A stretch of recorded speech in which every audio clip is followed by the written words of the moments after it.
Over 20 years ago, Alex Jones created the media platform called InfoWars, and in the decades since, it's grown into a truly remarkable institution with over 200 radio affiliates, tens of millions of unique website visitors monthly, and a 24/7 live news TV channel broadcasting from state-of-the-art studios in Austin, Texas. InfoWars has become the most trusted independent news source in the country, dedicated to delivering breaking news, live coverage of special events, and exclusive reports you won't find anywhere else.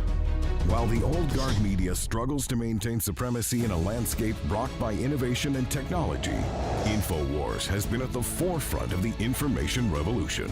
From 8 million radio listeners, over 2 million YouTube subscribers, or the billions of views of our online content, InfoWars proves dominant in every facet of media we enter.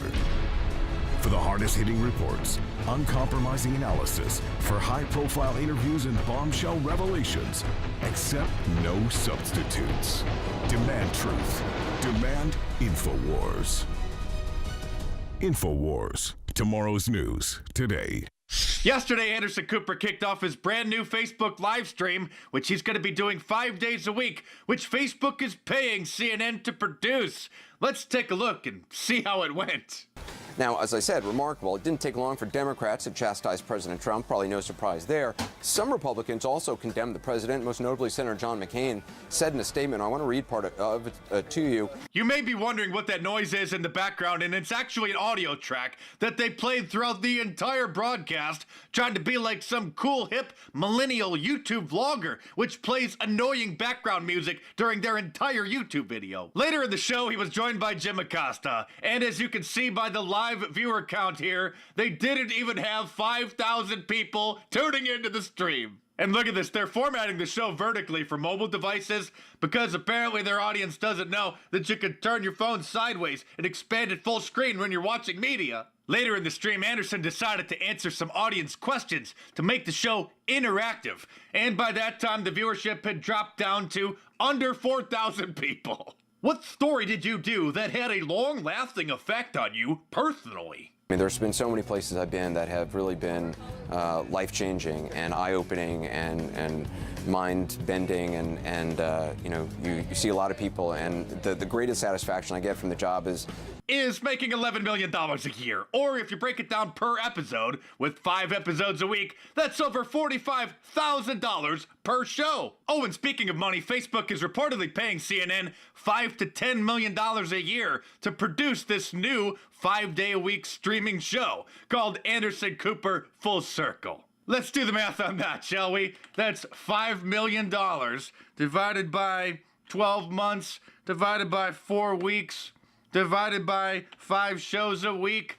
That's $20,833.33 per episode of his streaming show, which capped out at about 6,000 viewers. His show was such a failure that by the end of the 30-minute live stream, they actually hid the number of viewers, and then it just showed the little red live button without the viewer count. And here he is later on CNN begging people to tune in to his new Facebook show. One last note. Today, we were proud to kick off something new, a live interactive daily newscast on Facebook. It's called Full Circle. On it, you'll see great interviews with the day's biggest newsmakers, a quick look at the day's hottest stories online, as well, stories that you yourself decide on. We've been working hard getting it ready, incorporating your feedback. It's a really interactive broadcast. We're trying to make it as special and different as possible. You can access it at facebook.com/Anderson Cooper Full Circle. That's one word. Discover what tens of thousands of followers already have. We'll see you there. No, you won't, because nobody's watching. Anderson was so disappointed in President Trump's press conference with Vladimir Putin yesterday that as soon as it finished, he had this to say. You have been watching perhaps one of the most disgraceful performances by an American president at a summit in front of a Russian leader, certainly that I've ever seen. An extraordinary press conference. I'm back with CNN Global Affairs analyst Susan Glasser, CNN senior political analyst David.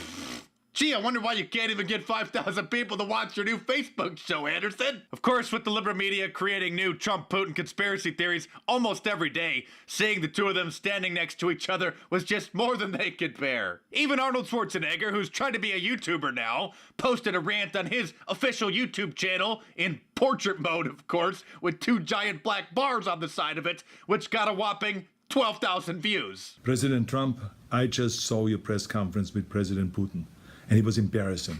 I mean, you stood there like a little wet noodle, like a little fanboy. I mean, I was asking myself, when are you going to ask him for an autograph or for a selfie or something like that?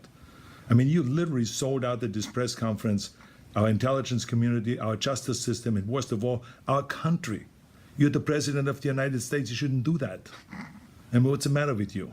I'm sorry, Arnold, but shouldn't you be taking care of your illegitimate son that you had with your Mexican maid? Liberals got so bent out of shape over Trump's press conference with Putin that former CIA operative and current CNN contributor Phil Mudd called for the shadow government to take over the country. Curious point in American government. When do we see almost a shadow government come out and say, we cannot side with the government, whether it's the cabinet or the Senate? I think that's the big question. But frankly, look. Frankly, you're literally calling for a deep state coup. We have forced the enemy out in the open. MSNBC, CNN, ABC News, Forbes, ABC News Australia, the BBC, the London Guardian, Der Spiegel. There's over 1,000 articles a day. Local TV, radio. Beyond that, lying and demonizing InfoWars, and yours truly, Alex Jones, and calling for us to be shut down, calling for us to be banned, calling for us to be removed, and then building straw men, lying about what we've said and done to then try to set the precedent for everybody else. And just as night follows day and day follows night, no sooner had they put strikes on my YouTube and Facebook accounts and blocked us on most of the accounts from live streaming. That's a very small part of our audience. But for CNN, it's a giant audience. They're very jealous of it. I'll get to that in a minute. Anderson Cooper's total failure with 4,000 viewers on his new Facebook show that they paid $18 million for, and that is force-fed and push notifications to tens of millions of people. They shadow ban us, and our videos have hundreds of thousands or millions of views. They force-feed Anderson Cooper, and he had 4,000 viewers in the entire show. That's, by the way, in the newspapers today. It's very, very embarrassing for them. That's why I led in that little first segment, if you just tuned in with Mark Dice, breaking it all down. I mean, Mark Dice's average video used to have 5 million views. But they were so jealous of him, they shadow banned him. So now, he has 500,000 views. Doesn't matter. He just does more and is, proliferating into other areas. So this is the craziness of all of this. These people are total jokes. So now Anderson Cooper and Acosta that was on with him, they now do these things in studios like they're outside with a vertical video, and you hear car noises and music and stuff in the background like he's really out on the street. And I sort of noticed this a few weeks ago. Cooper does feeds now on CNN where it's not an external mic, it's a internal mic. So it's really bad audio, and they're doing it on purpose. They think it's the low quality that makes people watch. No. People want to watch other people that they think are independent. They'd rather watch independent people on a slick platform. But they do not want to watch you. Look, you could put fudge icing on a dog turd. But once somebody bites into it, they're going to spit it out. You can go, oh, no, I'm putting more fudge on. No amount of hot fudge on the dog dropping is going to make people eat it. And CNN is beyond a dog dropping. It's beyond fake news. I sent them a letter today on notice for tortious interference. I don't just file lawsuits to file them. I file them if I can win them 100%. And they are on television saying, take me off the air, and then lying about what I said, and then calling publishers and getting publisher people fired because I'm working on a book with one of the top selling authors who's alive, Neil Strauss, The War for the Future, Secret History of the World and the War for the Future. That isn't a book that sells 10 million. What doesn't? Everyone knows it's the super hit. Well, of course, after you try to ban it, then we'll, of course, publish it ourselves. And we already knew you'd all do this. You just walked right into our trap as usual. But the point is that you're still very, very dangerous. Because you may not have any viewers, but you've got a huge army of leftist foundation operatives, SJWs, intelligence operatives at CNN, at MSNBC, and that is the deep state. CNN is the tip of the iceberg, but it's the visible part of the deep state. And under what you see on the surface with Anderson Cooper and the rest of them is the enemy. And that's why President Trump has called them the enemy, but they're the ones calling for violence. They're the ones out trying to restrict everybody's speech ahead, this is critical, of the midterms to suppress our speech so that we're not able to speak out or show you video of what really happens at Antifa events or leftists attacking people. I've got so many riveting videos today, but we're having to bleep them, of leftists attacking people all over the country. If they see you in an American flag shirt, if they see you in a Trump hat, if they see you in a Make America Great Again shirt, I mean, you're talking about a group of racially charged Hispanics in California at the destroyed star, Hollywood star of Donald Trump, believing the propaganda of CNN and all the race war stuff, attacking Joy Vila, who is Hispanic, by the way, and a couple of white dudes, Marine Corps veterans, that are just out there to exercise their free speech. But even 15 gangbangers couldn't beat up the two white dudes. Now, that's because they're punks. It's absolutely pathetic to see how the Democratic Party is trying to turn Hispanics, blacks, whites, you name it, into leftist KKK members to go out and attack people. The article's on Infowars.com. So they don't want all this being reported, that the literal modern brown shirts are taking control of the streets. CNN, MSNBC are putting out lies to Congress, trying to legitimize why they're banning people. They're shadow banning most members of Congress. It's going on and on and on to where now in Los Angeles, many Hispanic Americans believe any white person that supports Trump deserves to be physically attacked 15-1 because they're a Nazi. There's also footage of a black reporter and a white reporter just out calmly asking SJWs at a pro-Maxine Waters rally about what's going on. And I know about this particular show. I mean, one guy's a liberal, actually. They're just pro-free speech. And they get chased and attacked, screaming N-word at the black reporter. Just like you see the videos coming out that if we show it, they say we're racially insensitive. National news can show the Border Patrol and ICE and police, that are out at these events and occupy this, occupy that. And then they run up to the black cops, white people, and scream N-word, N-word, N-word. And then if we point it out, they take down our videos saying we called somebody an N-word. Did you hear Jones had a video taken down for N-word? Yeah, showing you saying it. But see, since they take the video down, you don't even know what's going on. Just like they said it was on local radio, it was on local TV. I guess KVUE did it. And I got cousins calling me in East Texas going, yeah, we heard on the news you beat up a child. Was that one of your kids? They wouldn't show the video. And I said, no, that was Missouri. And it was a kid beating up adults, and one guy pushed him down. It was on ABC News. I showed it. And then the news went, wait, we can say that's child endangerment. Take the video down. Just say child endangerment. Forbes said I beat a kid up. And there's now filings at the Travis County Courthouse. People are down there trying to do TROs to take my kids, and they're holding up the article. And the news locally won't say it's not true. They are actively on the news saying, well, we can't get into it because of children's privacy, but Jones beat up a child.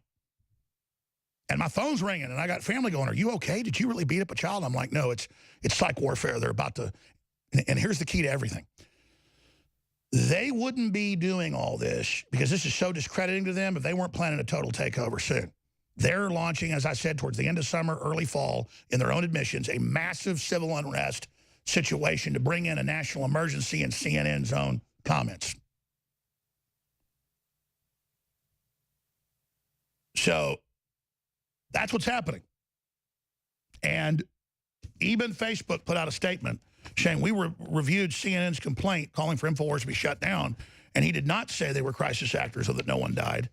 And CNN doesn't even know what to do. I'll show you screenshots of the Twitter of Facebook saying that. So here's the deal. It's a lot bigger than InfoWars. They're making their move. The globalists are counter-striking. Hollywood, owned by the Chi-Coms, is doing that. It's incredible.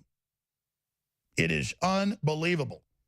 They're going for broke. They're about to make their big move. Everybody watch your six. Don't let them intimidate you. Just keep getting the word out. We're winning. So CNN has been on national news lying about InfoWars, lying about everything else that's pro-America, and they've been caught. And Facebook said, no, he didn't say nobody died at Parkland. And so they went ahead and moved on then to saying that I beat up a kid. And Forbes did it as well. And now that's the national headline.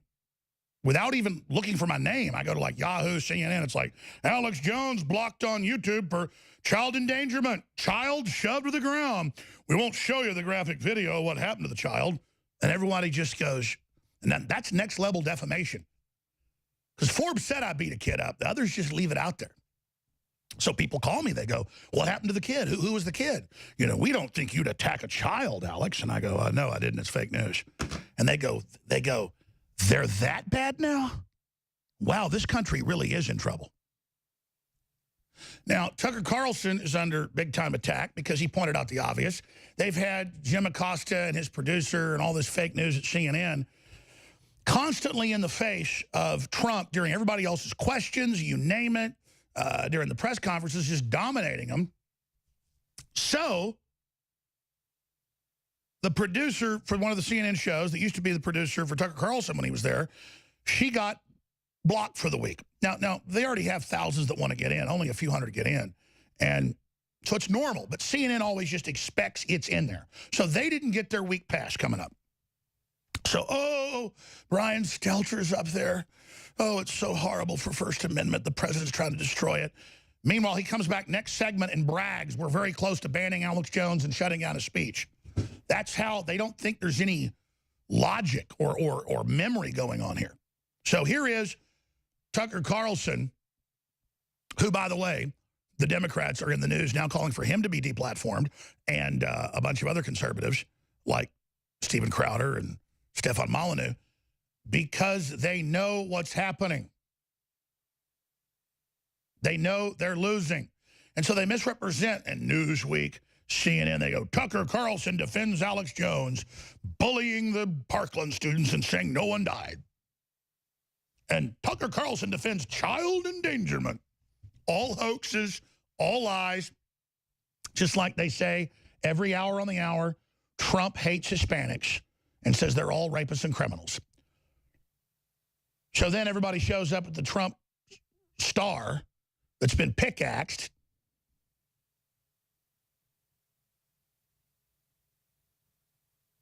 And you beat up the white people because, well, they're obviously bad. I mean, Donald Trump means Heil Hitler, right?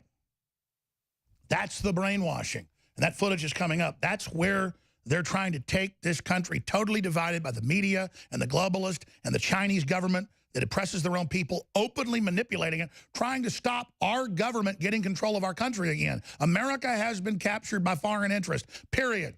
And they're using weaponized garbage to do it. And Tucker Carlson points this out in another piece that Brian Stelter said is hateful and needs to be removed. So see, once they start policing InfoWars, it's everybody. Just like they started shadow banning members of Congress last week, just like I told them that was coming. And now people are awake because they're going too far, too fast, because they're desperate, because the midterms are coming, because the blue wave is going to fail, they believe. And I believe it will as well, unless there's election fraud. And so they don't know what to do. They're scared. They've been caught doing all this stuff. So now they're going to go for broke. Here is Tucker Carlson last night. The big story in Washington today is that Caitlin Collins over at CNN was prevented from covering an event at the White House yesterday. And Caitlin worked for me for years. She's a fair and decent person, and I don't think she should have been prevented from covering anything. That's my position on that. So, but CNN has been basically a martyr for free speech for the last 24 hours. At the same time, they're telling us how important it is that people should be able to say what they think. They are agitating for Alex Jones to be pulled off YouTube. Now, I know we're supposed to think that Alex Jones is way more radical than like Bill Maher, Michelle Wolf, or Rosie O'Donnell. But he's got a point of view, and CNN is trying to squelch his point of view. What do you make of that? Yeah, you know, I'm all in favor of CNN getting all the access that it wants to the White House. I want all reporters to get all the access that they want at the White House. Me too. But you're right. The hypocrisy is just astounding. And I guarantee you that if you flipped over to CNN right now, there would not be a single story about the Twitter shadow banning. There would not be a single story. And the only story you would see about YouTube pulling Alex Jones videos would be probably something celebratory about you know, a scalp of sorts for managing to eventually get their way on that story. And you know, I look at all of the consternation about Donald Trump and this White House. But you know, my goodness, this has been going on for absolutely ever. You know how the White House press shop works. You know, at press conferences, the president always picks who he wants to ask him questions. Often the staffers go around and talk to the reporter beforehand. It's almost, as far as I'm concerned, it's the same as planting questions, because you're basically setting who it is that's going to ask you a question. So, you know, all of these concerns suddenly about access and free speech at the White House, come on. I mean, there's so many problems with the White House press corps to begin with that, you know, you never hear any of that. I've never heard this level of consternation before now. So CNN, MSNBC, the Democratic Party, they all called for me to be banned for months. And then Facebook and YouTube catch CNN in a bunch of lies, but then they say, well, we can objectively then just kind of make up that you've done something here. We'll go ahead and ban Alex Jones on this. And here it is. Facebook suspends personal profile of InfoWars founder Alex Jones. CNN celebrating right now. They say he bullied a child. I showed ABC News footage.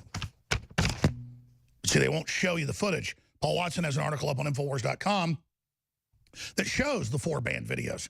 But that's not even what's important. The live streaming on those platforms, that one has 2 million followers, then doesn't let us broadcast, that's what they call it, it's a transmission, to people. So CNN is effectively having its victory, is tortious interference in the market, lying, having an ad campaign, a hoax, to then bully corporations into setting the precedent to restrict me so they can then expand that to everyone else, which then I've got the stacks of articles coming up. They're having big international TV conventions right now, 2 of them, where they're calling for Fox News to be deplatformed, and the Republican Party and countless Republican congressmen and women can't even post now to their Facebooks or Twitters, and they're shadow banned. Shadow banning's been going on 5 years. They've ratcheted up from 50% to 90% of conservative posts being blocked. You could say, man, I really like President Trump. You can't do that. So they act like, oh, we're just banning Alex Jones, and they're not. So it's here. It's exponential censorship ahead of the midterms and ahead of civil unrest they want to start. That's why this is critical. But here's the good news. You, the listeners and viewers of this show, every color, creed, red-blooded humans that I love, you expose this, and now shadow ban is a household term. People now know how they're being censored. They're getting together. They're realizing it, and that's why Facebook's plunging. That's why the globalists are in trouble. So now they're going to accelerate their plan towards total censorship in desperation. That will only detonate their downfall that much quicker. But Tucker Carlson knocked it out of the park again. I'm going to play that when we come back. Stay with us. By the way, I've always said on air that if I found somebody more effective than me and more on target, that I would point that person out. Not that I'm that good, but my strong points were very strong. Tucker Carlson is that person.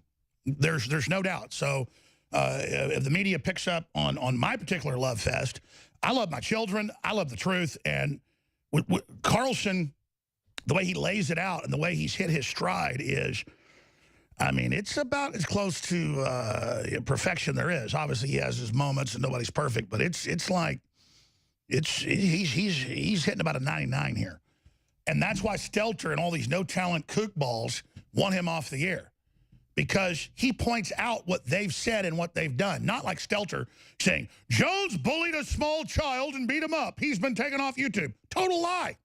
Doesn't matter if Forbes said it. Doesn't matter if you get Facebook to agree to it. When Carlson talks about something, he shows it. If you're a radio listener, you can't see it, but I'm showing Forbes and others retracting that I wasn't in Missouri a month ago. I didn't beat up some kid that was punching me in the face. The guy didn't even look like me. But right now, we can't stream on YouTube or my main Facebook account because YouTube was lobbied by CNN. CNN says they lobbied for this. And again, why would CNN be spending all its time and all its energy doing this? Because they're globalists. They work for multinational corporations. They work for the Communist Chinese. Americans aren't an afterthought. If Carlson isn't going all the way because his audience isn't ready yet, no. Americans are the enemy of CNN, just as Trump has said. And they're globalists, and that's their model, and that's their plan. So that's coming up. And then I've got all the clips. When I say all the clips, there's so much cussing. It takes the crew hours to bleep it all. For like 5 minutes of video, you got to bleep like 80 times. It's just a beep, beep, beep, beep, beep, beep. And we're on broadcast TV and stuff, so we got to cover up people flipping folks off. We have to do all that. And it is Democrats just beating people up everywhere. It's just exponentially increasing, so it's a huge deal. But also at the start of the next segment, I'm going to read to you on air my letter officially to CNN, putting them on notice of lawsuit. And, of course, you notice when I sue people, it's not in the news. But I've countersued a bunch of folks. A lot of lawsuits have been dropped. But that takes a lot of money to finance what we're doing. This is a war. You think we're going to take America back from the Chi-Coms and the globalists, the big banks and Hollywood that literally has mounted America's head of the wall? Do you think these people that in their own private recordings call you flyover country and bitter clingers and say how much they hate you on Bill Maher and all these shows, do you think it's going to be easy to take it all back from them? No. It's certainly not going to be easy for those of us on the front line, but I'll tell you, it's a lot better than living under their scumbag control, so I'm very honored to be part of this contest of liberty. It's very animating. So I'll play the Tucker clip that Stelter says is hateful and un-American and, once censored. And again, people say, why do you focus on Stelter? He has like 100,000 viewers. He's a total joke, but he's the mouthpiece of the establishment. So you're hearing from them. When you hear that monster, that anti-free speech defiler, that deceiver, he is the mouth of the enemy. So we're going to get to that here in just a moment. First, if it isn't clear now, it'll never be clear that if you want to truly be part of the Second American Revolution, and if you really want to be part of the zeitgeist, everyone listening should buy a shirt at InfoWarsStore.com. That finances what we're doing. Our fight against the globalists, our continued operations. It spreads the word. You can get a Molon Labe where you just meet fellow patriots, or if you want to wear a Trump 2020 shirt or Reelect 45 and go into a blue area, you might get killed. I mean, it's choose your own adventure. We have hundreds of amazing shirts, from shirts I designed 20-something years ago, like Mass Murderers Agree, Gun Control Works, Politicians Love Disarmed Peasants, to the new InfoWars logo shirt in Army Green. We got Made in America shirts. We got Made in Mexico shirts. It's all there for you to choose from. It's at InfoWarsStore.com or 888-253-3139. And, a lot of people claim they want America to continue, and they claim that they, well, if I ever see UN troops, I'll go to war. Listen, we already kicked the UN troops out. We already took the country back at the federal level partially. This is an info war to silence the patriots and cause civil insurrection to bring in a crisis to then bring in the UN. Which is officially in the Strong Cities Initiative that Obama tried to launch with Loretta Lynch 3 months before he left office. If you won't get involved politically now in the streets in information warfare, you'll never get involved if we fail in these defensive steps to try to save things peacefully. And I'm not bitching at the listeners and viewers. I love you. But the power of you wearing these shirts in public, the power of you downloading the free iPhone Android app, Infowars.com/app, the new official app, much better than the last app. It's excellent. The power of you spreading the word and taking action, the power of you telling your office, hey, you ever hear these bad things about Alex Jones? Yeah, it's all over. Who is he? What, is he the guy that beat up a little kid the other day? Well, no. Actually, it's not true. Hear from him yourself. Find out. Doesn't everybody want to know the thing that everybody's so afraid of? Oh, by the way, look at that new one. That shirt's brand new. Go to George Washington, please. Yeah, right there. Click on that, George Washington.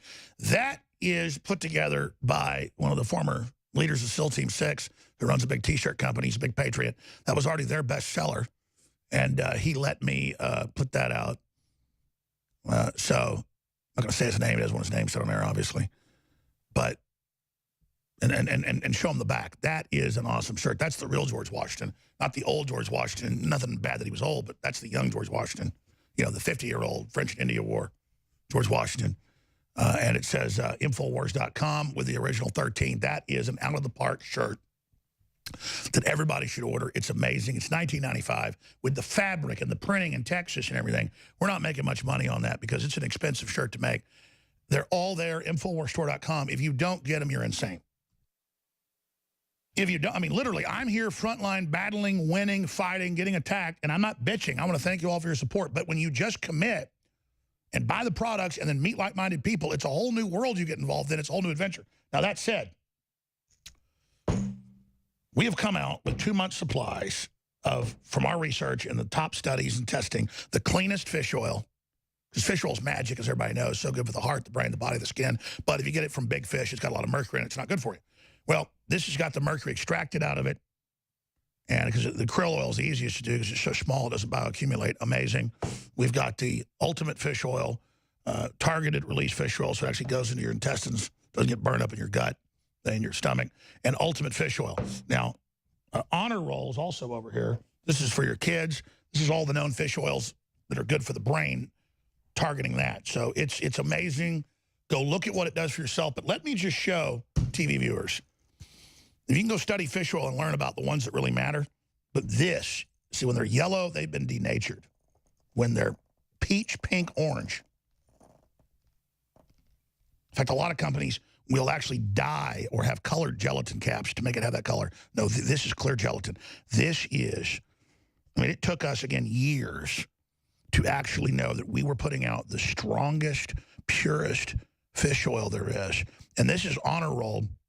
This is a whole big spectrum of the known omega-3s and DHA and EPA and vitamin D and E, so it gets uploaded. This for your children is unbelievable. It's a child-sized capsule, but there's no filler.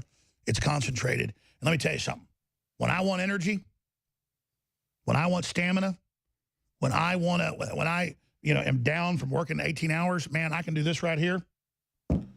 Especially these children's ones. These are so good. Because I went and tried to outdo a leading competitor. I've been giving my children this for years. Oop, that's rolling over there. I've been doing this for years, but now we've got ours. And it just, look at that. Nobody's got that. Nobody's got that vibrancy. Yeah, it funds the operation. It fuels your brain, your body. It's so good for you and your family. Honor Roll, Ultimate Fish Oil, Ultimate Krill Oil, InfoWarsStore.com. They're 25% off right now, out of the gates, and your funding is absolutely critical to this war. Total win-win. Get these little jewels for yourself. Du hast, Mitch. You know, I didn't even cover this yesterday, but on Monday I said that the Iranian National Guard and Hezbollah, their force around the world, would launch terror attacks during a war with the U.S. all over the Western world, and they have sleeper cells inside the U.S.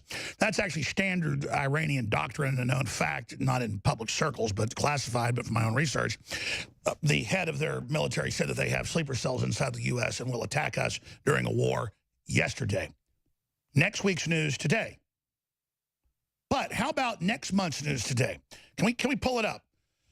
Now, it took us about 5 minutes during the break because Google buries all of our results. But back on June 7th, a month and a half ago, I said, according to our White House sources, and that's a CNBC article, I said, according to our White House sources, we're going to find it. Or I'll tell you, that's what, since Google broke their search engine, it drives me crazy. crazy that I even tweeted it. I even Facebooked it. I did videos. I said, watch, it's going to be 4.1 when the next quarter comes in and they announce the last quarter, and I can't even find it because it's so buried.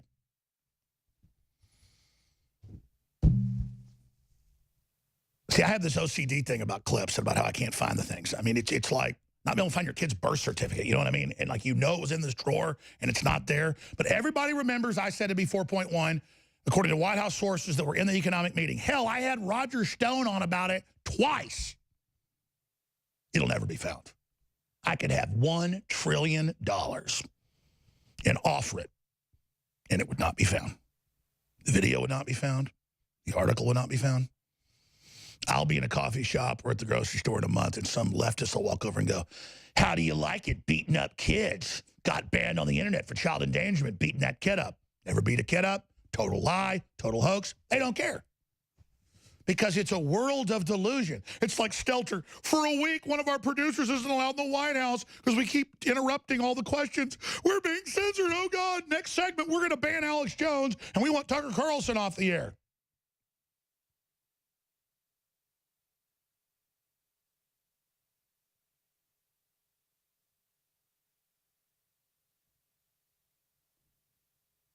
I figured out what I got to do. When I make a prediction, which it wasn't a prediction, we were told people in the meeting that it was going to be 4.1 at least, maybe 4.3. That's the headline.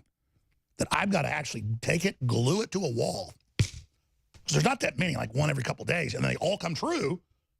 But then it's impossible. I will never, no matter what I do, no matter how hard I try, I'll never have it. Just it will not happen. It just will not. It doesn't matter with multiple shows and articles and clips everywhere. It just will not happen because the search engines hide everything we do because they want to lie about who we are while they lie about us and destroy us so we can't respond. That's how they operate.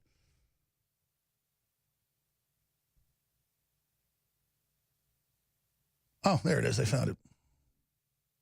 May 21st. MAGA agenda, Trump's economy projected to grow 4% in the next quarter. How the liberals spin the news to make Trump look bad. And then, but see, it should be prediction. We broke that. Here, scroll down. And then Roger goes into his White House economist. That was it. Yeah. Just he talked to the economist that was in the meeting with Kudlow. And they thought it could be even 4.3, but they weren't sure. Okay, there it is. Okay.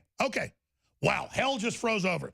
Oh, my God, I feel so good right now. Maybe I should just play that clip next hour. Because, I mean, I know we do this. I know we predict it all. And it wasn't even prediction. I mean, they were in the meeting.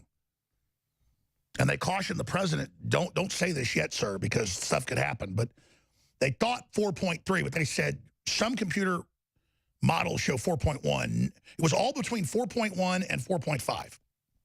One model said 5. You notice weeks after we said that, there was a CNBC article that some models showed 5, but it was between basically 4 and 4.5. So we were saying 4.1.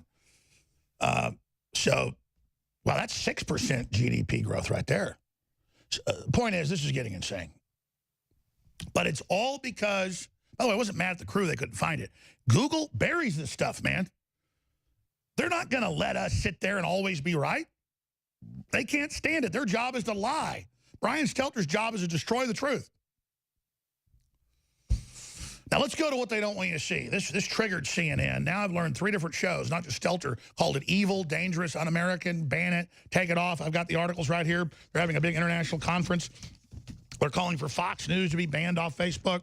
Here it is. Facebook asked to justify InfoWars and Fox News. Deadline Hollywood. I mean, this is what's going on. And then next, oh, here's the next 4 conservatives to be banned. And you read all these articles, it's like, oh, Stefan Molyneux and Steven Crowder, and then this girl isn't as big because conservatives don't like women. What? It's just all... I told everybody this is coming, and now they're starting to lick their lips and go, we want Joe Rogan and PewDiePie banned too, because you've got billions of viewers over the years. They don't... You think Brian Stelter or Anderson Cooper, who had 4,000 views on average, His top was 5,000 in a show for Facebook. They push notification millions of people, and they paid millions for the show, and all they've got is 4,000 or 5,000 viewers. Do you think Brian Stelter is going to let that continue?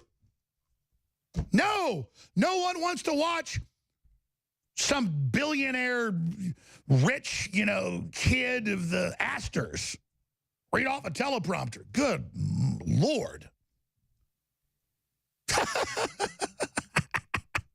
Here, let's go to Anderson Cooper explaining that America is an afterthought. No, it's not an afterthought, Cooper. Go to the final 1% where you get it. We're the enemy, as the president has said. Here it is. For more than 100 years, the Democratic Party was organized around the interests of ordinary Americans. Democrats ran campaigns on things like higher wages, better working conditions, against the banks that crushed their voters with debt.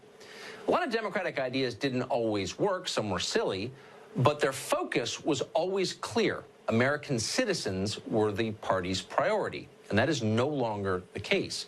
To the modern Democratic Party, Americans are an afterthought. Try to find a Democrat running this year, for example, on the opioid crisis or high energy prices, the collapse of public schools, the decline of the middle class. Hard to find one. Democrats are bored by these topics. What interests them is power. In order to win and maintain power, Democrats understand they need reliable new voters, voters who will support them obediently without making difficult demands like a higher standard of living. That's why the Democratic Party suddenly supports open borders so fervently. Immigration is really the only issue that matters to them because packing the electorate is the only way they can regain control of this country. Their goal is clear, and they will do By the way, hit pause. This is so true is why they're calling for it to be banned. But remember, the Chi-Coms are funding it too, Anderson, as he exposed. So it's beyond just that they want to sell the country out. They hate the country. They've been trained and prepared for this. Continue. To achieve it. Here, for example, is the governor of New York likening the Trump administration to Islamic terrorists for the crime of daring to enforce federal immigration law. Watch. They are on a jihad to deport as many people as they can who they believe are not in the United States legally. Who they believe are not in the United States legally. Pretty easy to determine whether someone's here legally or not. And it wasn't that long ago that leading Democrats like Bill Clinton, for example, argued in public that our country should deport illegal immigrants. They're here illegally, after all. They're breaking our law. Now, Democrats claim that non-citizens, even illegal ones, have a right to vote in our elections. That is happening in San Francisco and in parts of the state of Maryland. By the 2020 election, it'll be happening in many other places. That's guaranteed. And remember, that was a thing we made up, too. Keep going. Republicans would be upset about this. Allowing illegals to occupy and run our country makes a mockery of citizenship. It's terrible for America, and it's a death sentence for the Republican Party. But nope, Republicans on the Hill seem okay with this. Here's one example. In 2014, the Obama administration changed the rules so that anybody claiming a threat from gang violence or domestic abuse could get asylum in the United States. The effect was to allow pretty much anybody to permanently enter this country provided they supplied the right story, and many, many did. Of course, that was precisely the point, to open the borders without saying so. Well, earlier this summer, Attorney General Jeff Sessions reversed the Obama rule. Now, House Republicans somehow, for some reason, are teaming up with Democrats to stop Sessions from doing that. Because they think if they butt-kiss mainstream media, they'll be nice to him. And then what did they do to Gates after he did that last week? They shadow banned him. You bend over to these people, they give it to you. Hour number 2 straight ahead. Great job, Tucker Carlson, man.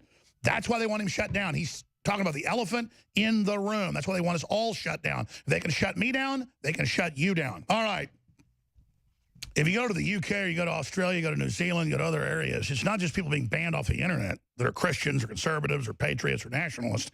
It's being banned from countries, being kicked out of nations, being totally shut down. The Australian press celebrated the occupiers of Australia, our shadow ban, us being restricted, and lied about what we did.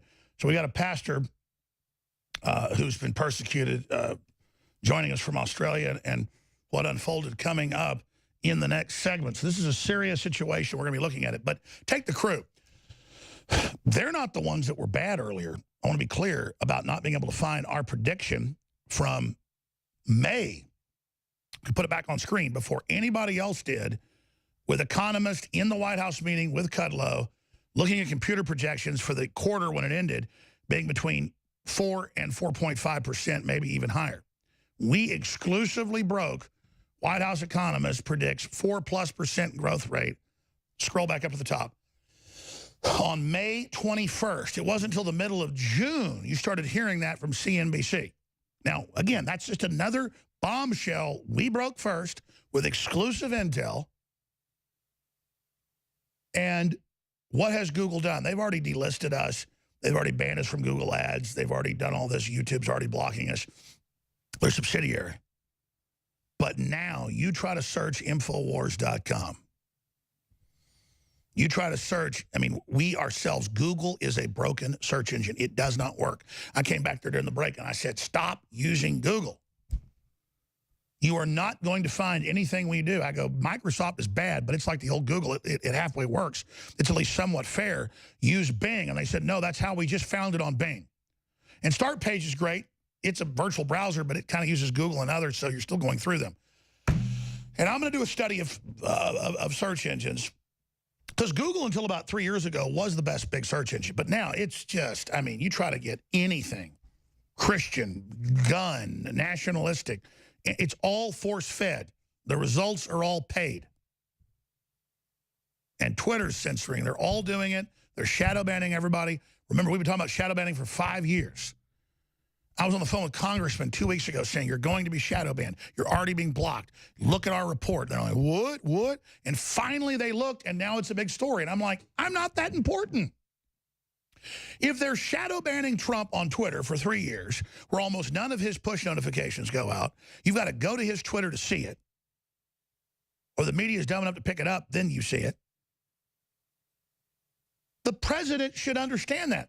I talked to folks that talked to the president. He didn't even understand this till a month ago.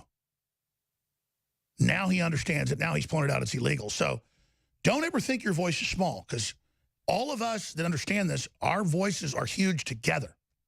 And this is a big time to be alive. But we're going to retweet this at Real Alex Jones. They shadow ban it, but you can still say, hey, look, it's shadow banned. We're going to put it out, flashback. We should flashback. Infowars.com broke 4.1% growth rate in May.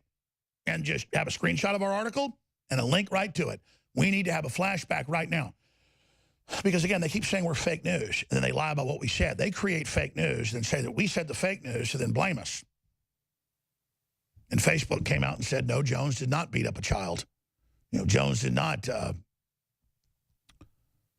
that nobody died at Parkland. Jones did not do these things, but it didn't matter. The pressure got put on the corporates, and they banned us on our main site, reaching millions of subscribers.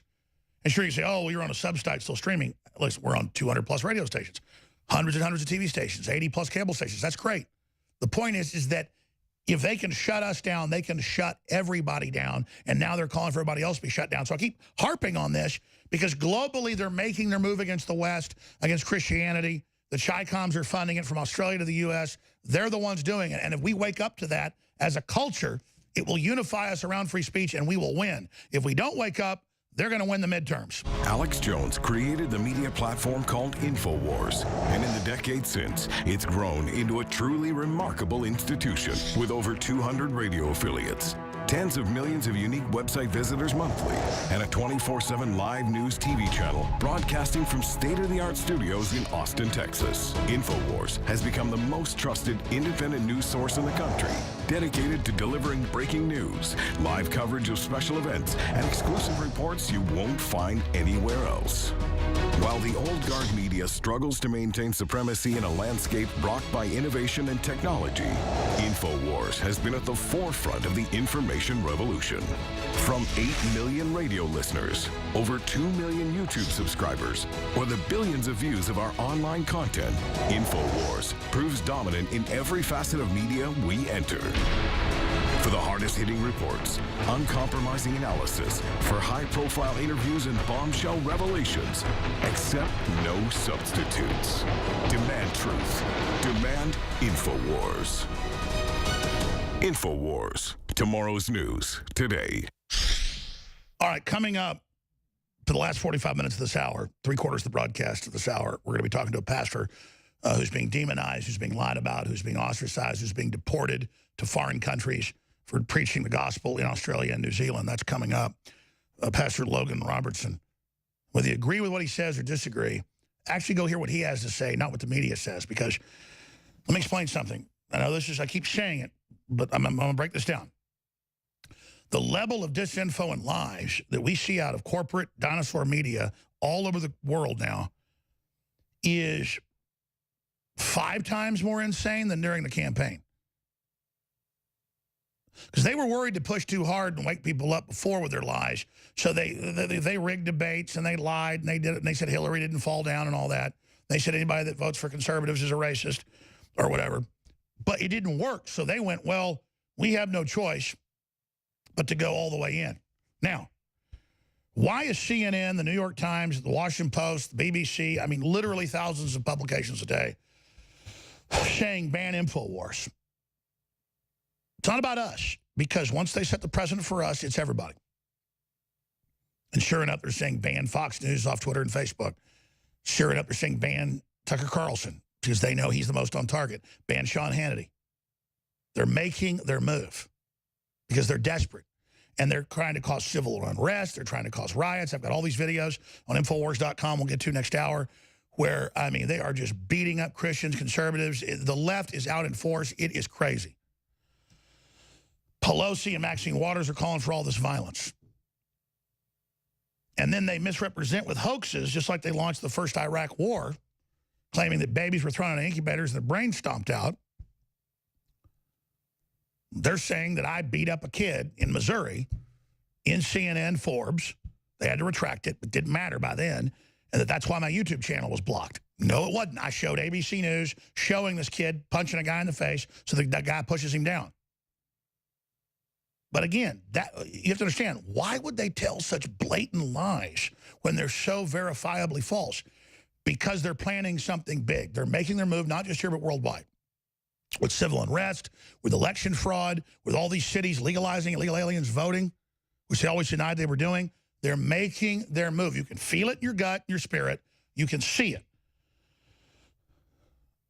And it's because big corporate government's in trouble. The communist Chinese are in trouble. Hollywood's in trouble. The NFL's got 30, 40% less viewers. Same with Hollywood. They paid tens of millions of dollars.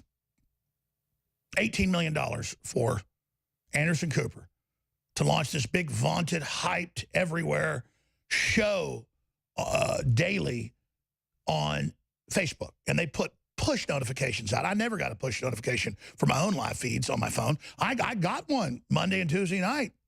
Watch Anderson Cooper. They had an average of 4,000 viewers, a peak of 5,500. He had Jim Acosta, the fake news king, on. So before they shadow banned us on Facebook, our average video had 1 million, 2 million views. I mean, I could sit at my dinner table and do one at midnight. It'd have 1 million views. Then I got calls. Come to New York, meet with Facebook. You're really big, blah, blah, blah. Leave us alone, play ball. These were off-record meetings, so I can't get into who said it, but it was high-level folks. You'll be part of this trusted guardian group we're going to set up that years later they've now set up. They just said, just play ball with us, stop bashing, come meet and get our agenda, and we'll let you reach your followers, and you'll be number one. And for about a month, it was like 5 million, 10 million views of video. I was like, God almighty. They were just letting my viewers see me.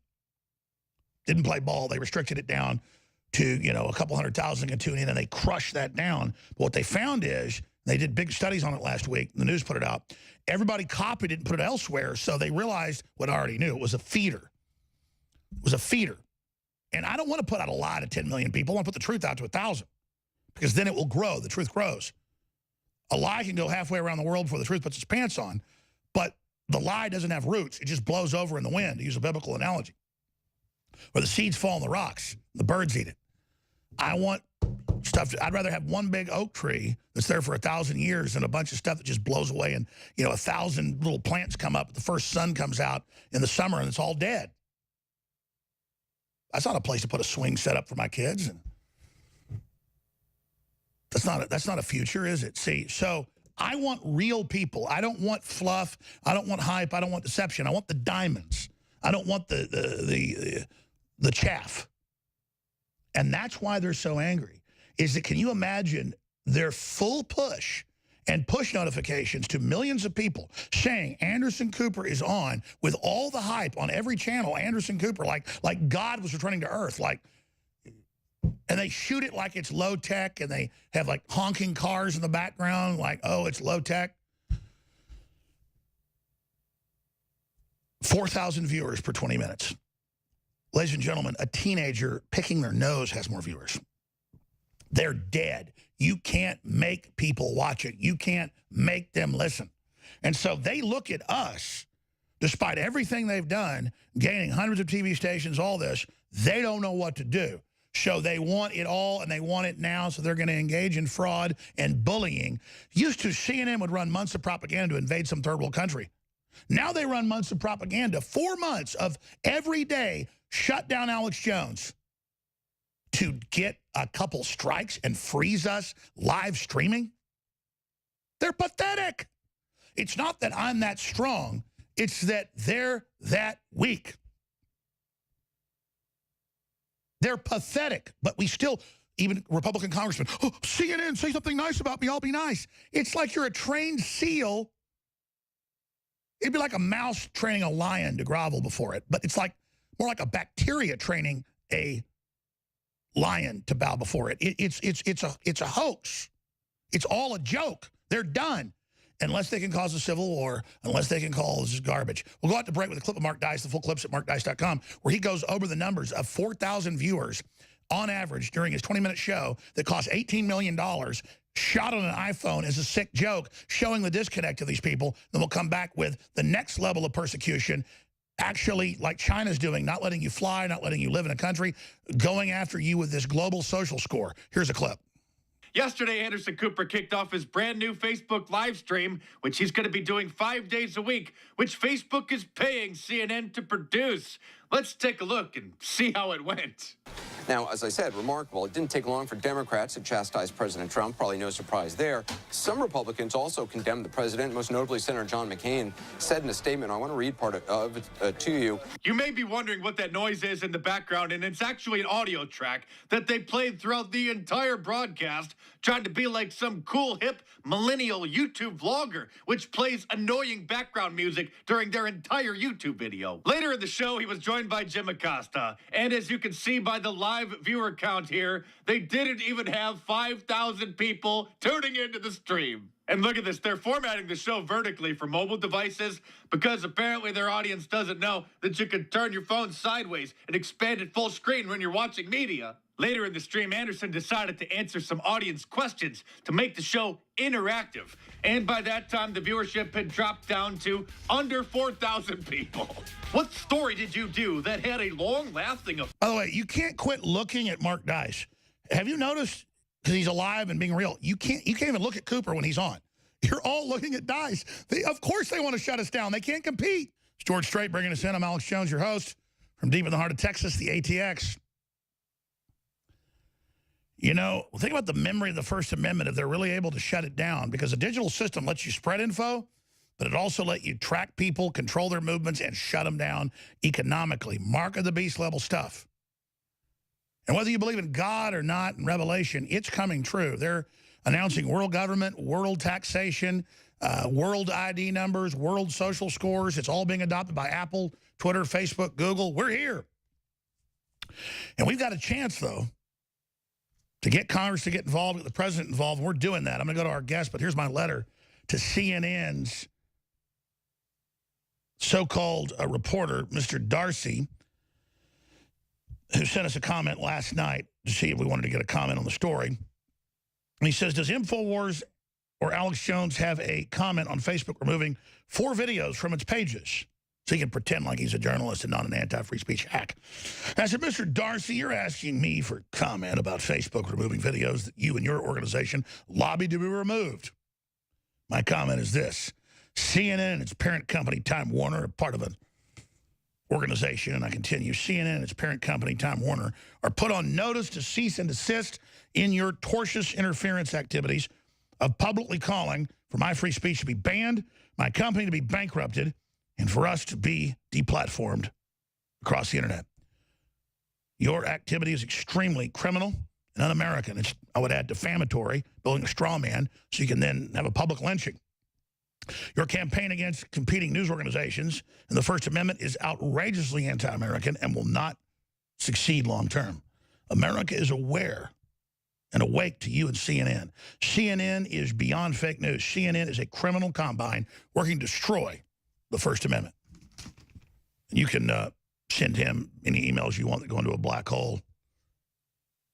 But the point is that they're dead already politically. I don't mean physically before they, Jones threatens Darcy with death. I mean, politically, they're dead. There's no fruit off this tree. And if you want to look at where we're going to be, Germany and Australia and other places have great people in them, but they arrest you if you criticize Islam on Facebook. They hired former Stasi, especially in New Zealand, Australia. They're cracking down on people. And we are joined by Pastor Logan Robertson. He was born and raised in New Zealand. He is grateful that he was raised in a loving Christian home and was saved as a young child. He's happily married for almost 12 years, and the Lord blessed him with 5 children. But now it's in the news that he's been deported from his own country, sent into the Phantom Zone. Deported New Zealand pastor Logan Robertson now shows no remorse for harassing sissy Muslims. That's the media spin. Oh, it's not the Muslims killing us. And so we've also got Lauren Southern and Stefan Molyneux. They're now calling for being banned.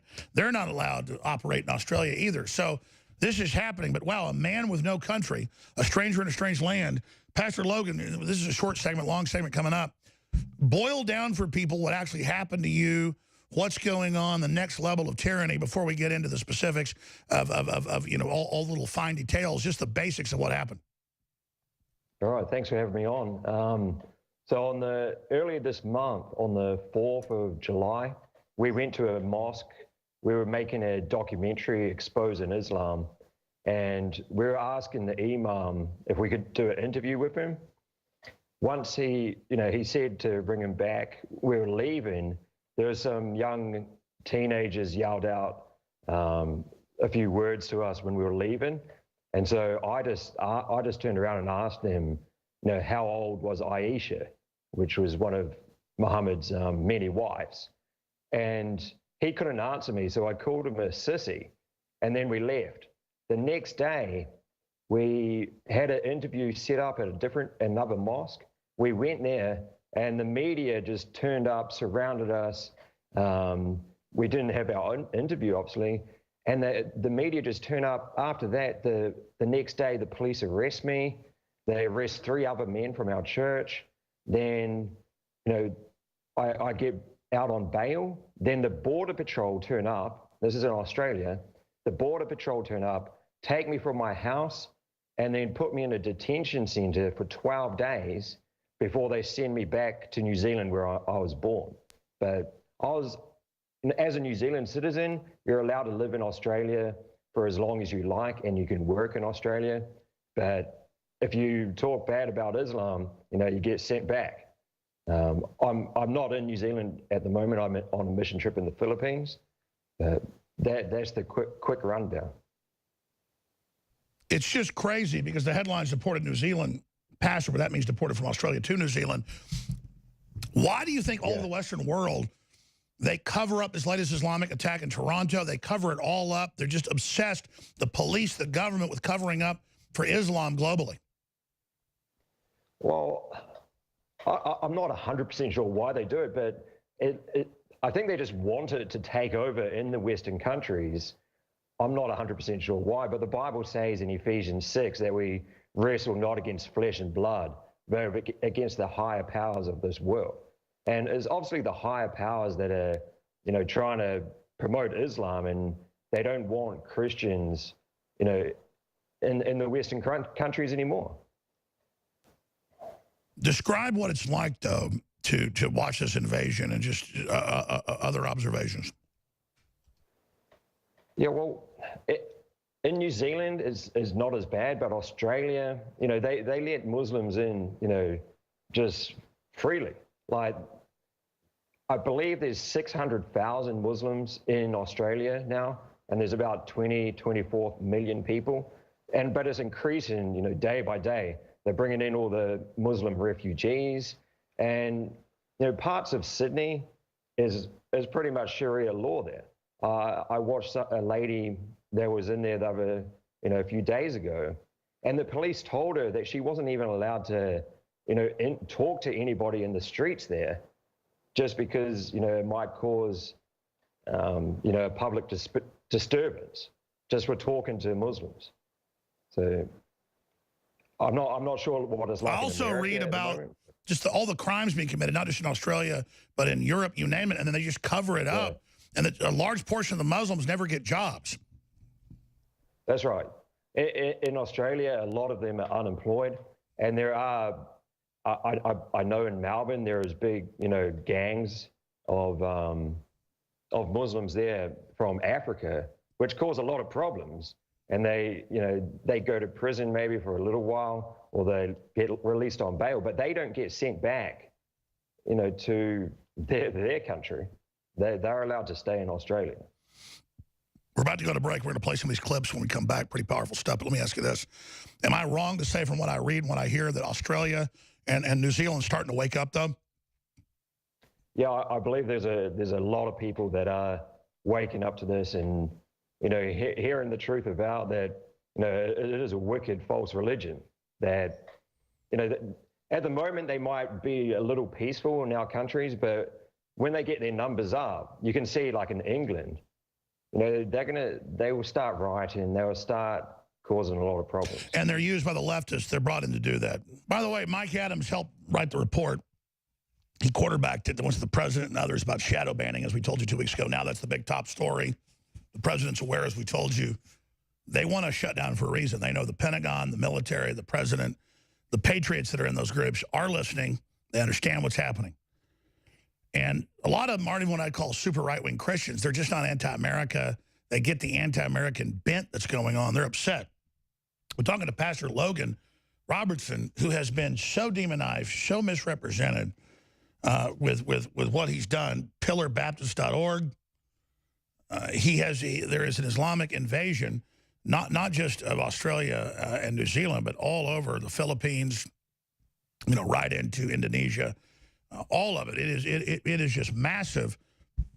And so he's been critical of it. He went out to a mosque, pointed out Muhammad, married a 9-year-old, and then he was going to another mosque the next day, and the police showed up like he was the devil, because he was trying to proselytize and politely talk to. I want to play some of this audio and video for listeners of him showing up and then them deporting him, even though under a British Commonwealth he has a right to be there, back to New Zealand, and then now he's in the Philippines. But let's go ahead and play this clip. Here it is.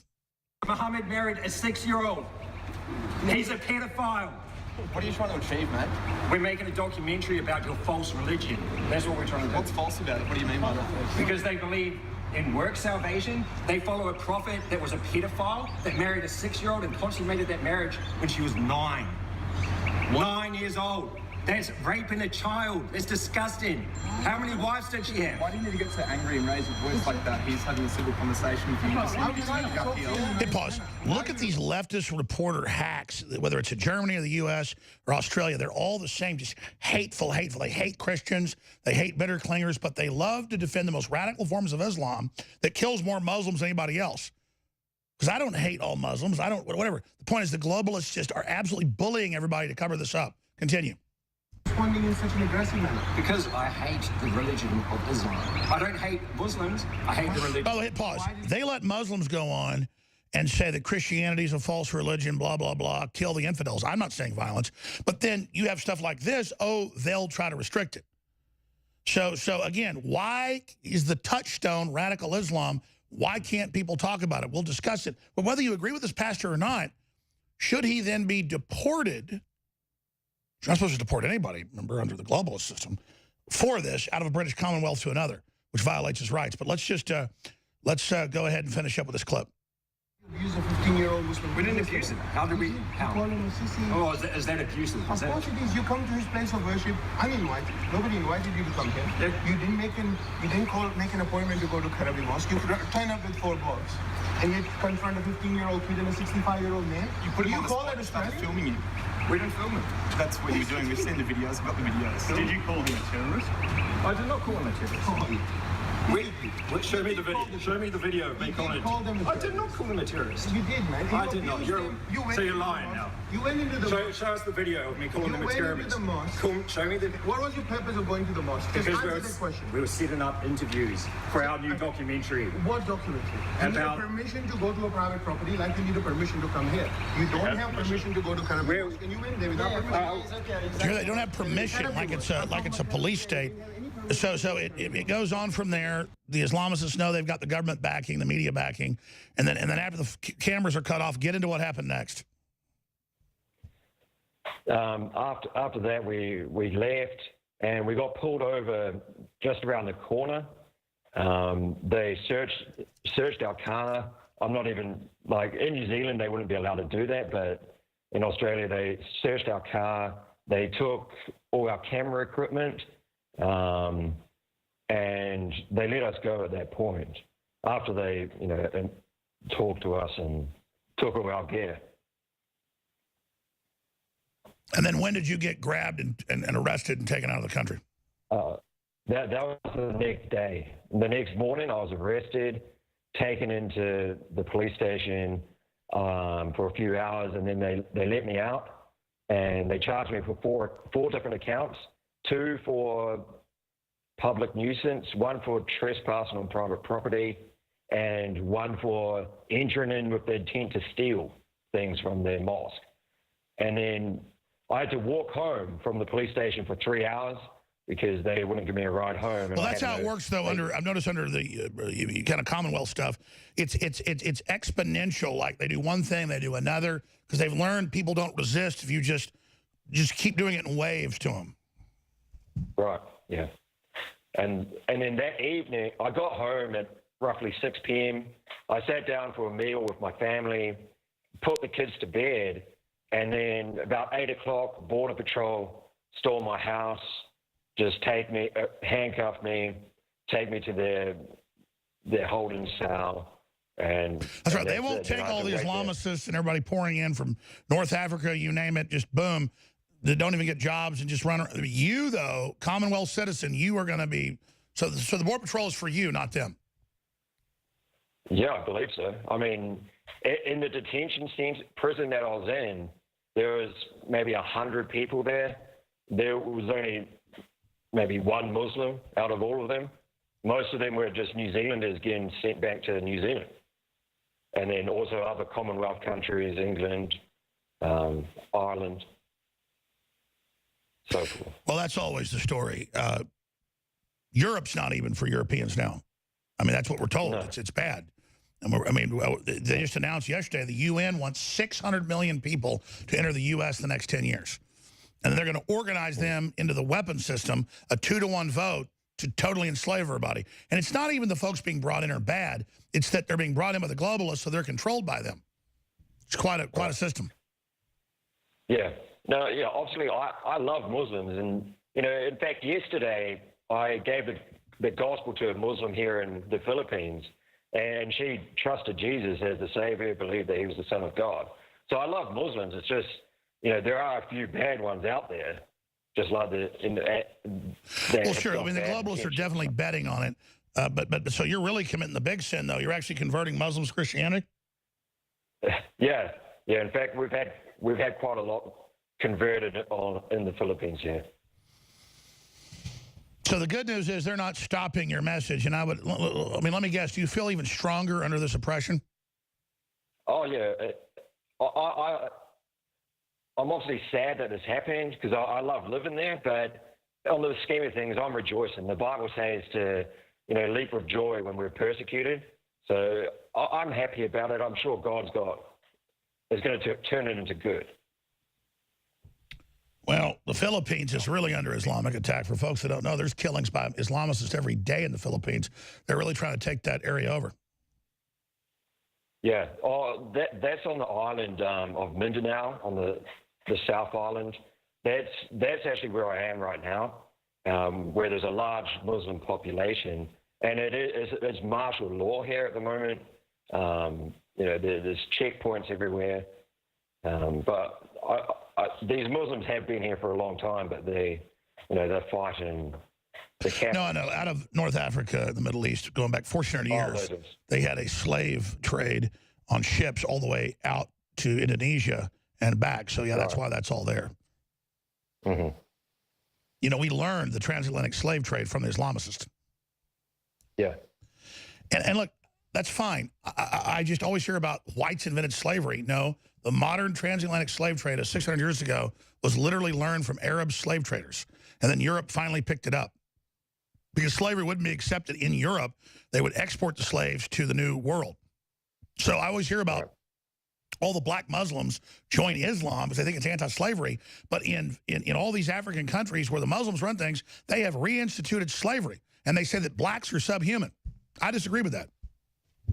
Mm-hmm. Yes, sir. And it's pretty amazing, though. Did you know that like in North Africa, that the Wahhabis say that blacks really aren't human and actually enslave them?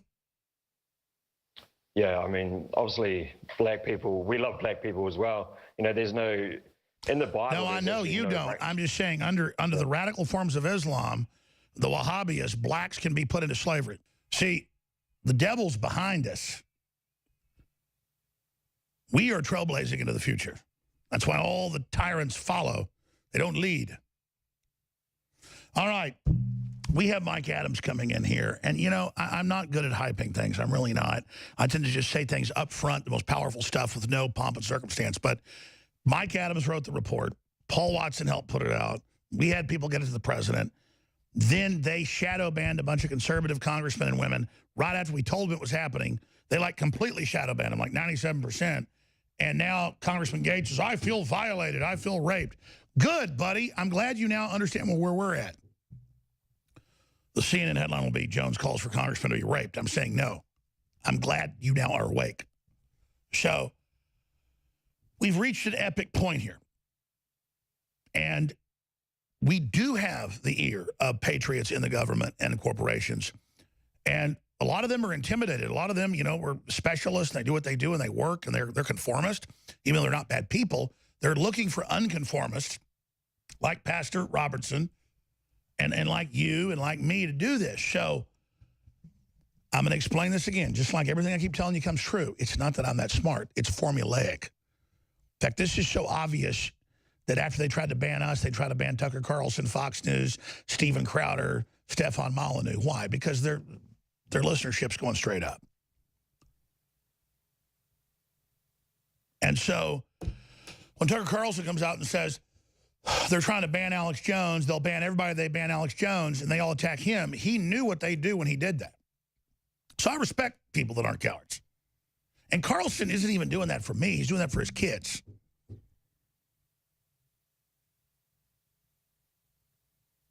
I mean, Carlson's a patriot. His dad ran Voice of America. You know what that means. And he knows a real clear and present danger to this country. And it's only Carlson and maybe a Lou Dobbs and a Sean Hannity. The Laura Ingrams and people turned against Trump when he met with Putin, which he should have already done. These people don't have the mettle it takes. We're not all just trying to get a bigger house or a bigger jet airplane. We will lose everything. This is a total takeover. And I've got the articles. The moment police try to stop far-right activist Laura Southern from walking past a mosque in Australia because she might offend Muslims, there is this leftist, sycophantic worship of radical Islam and just the most disgusting prostration before it because it's part of a larger plan. So just finishing up with that with Pastor Logan of PillarBaptist.org, watching them gang up on you, watch them do all this, and then watch them, just the things they've done to Australians and New Zealanders, the way they bullied the population. I know they're great people there, but I know they're close to getting control of their governments again. That's what they're really afraid of.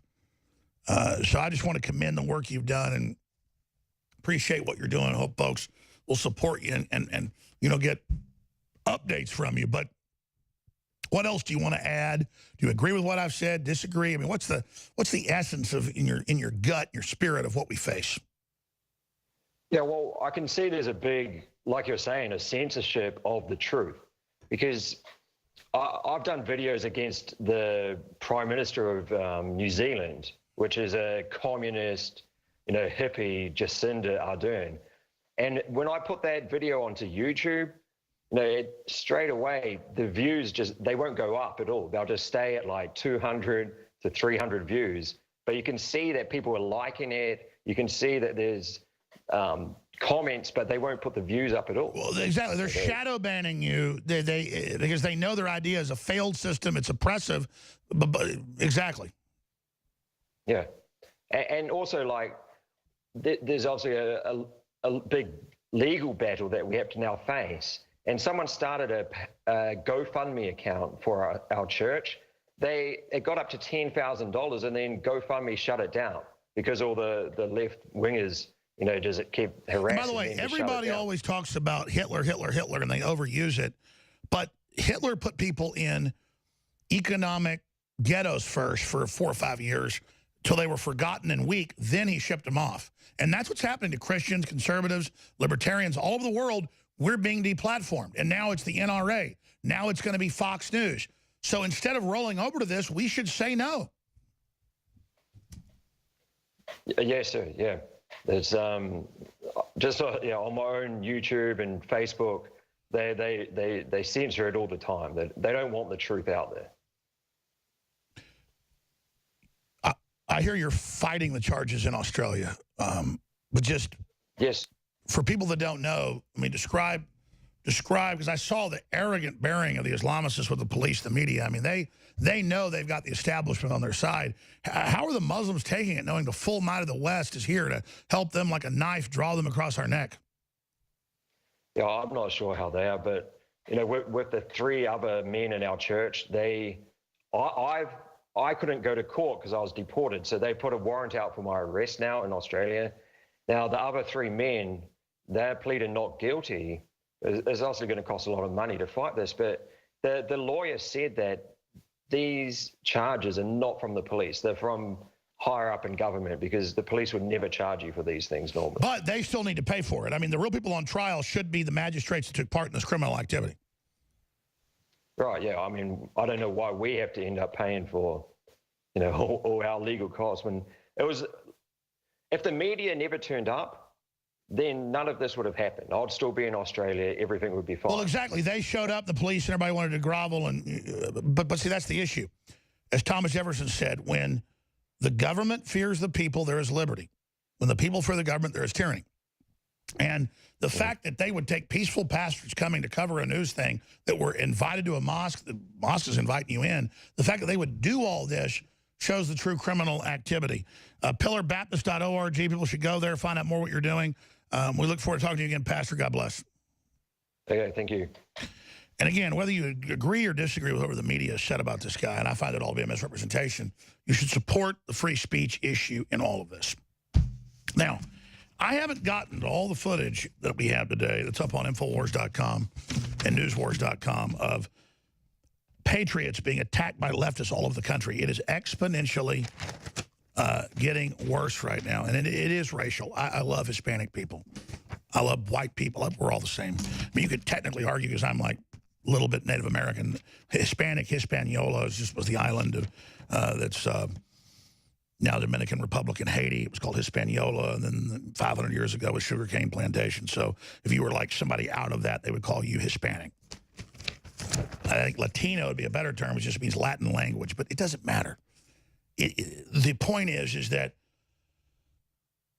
I find Latinos and people, if you could actually talk to them, easier to wake up to what's going on than most groups on average. So I don't want to make those groups an enemy. They've had the kids. They didn't deport their kids. They're good people. They're the future of America. So let's not make them enemies. But I got a good 100 videos I've seen where you get a group of Hispanic people beating up white folks, beating up women, you name it. And I mean, I would be really offended if I saw a bunch of white people beating up Hispanics or vice versa.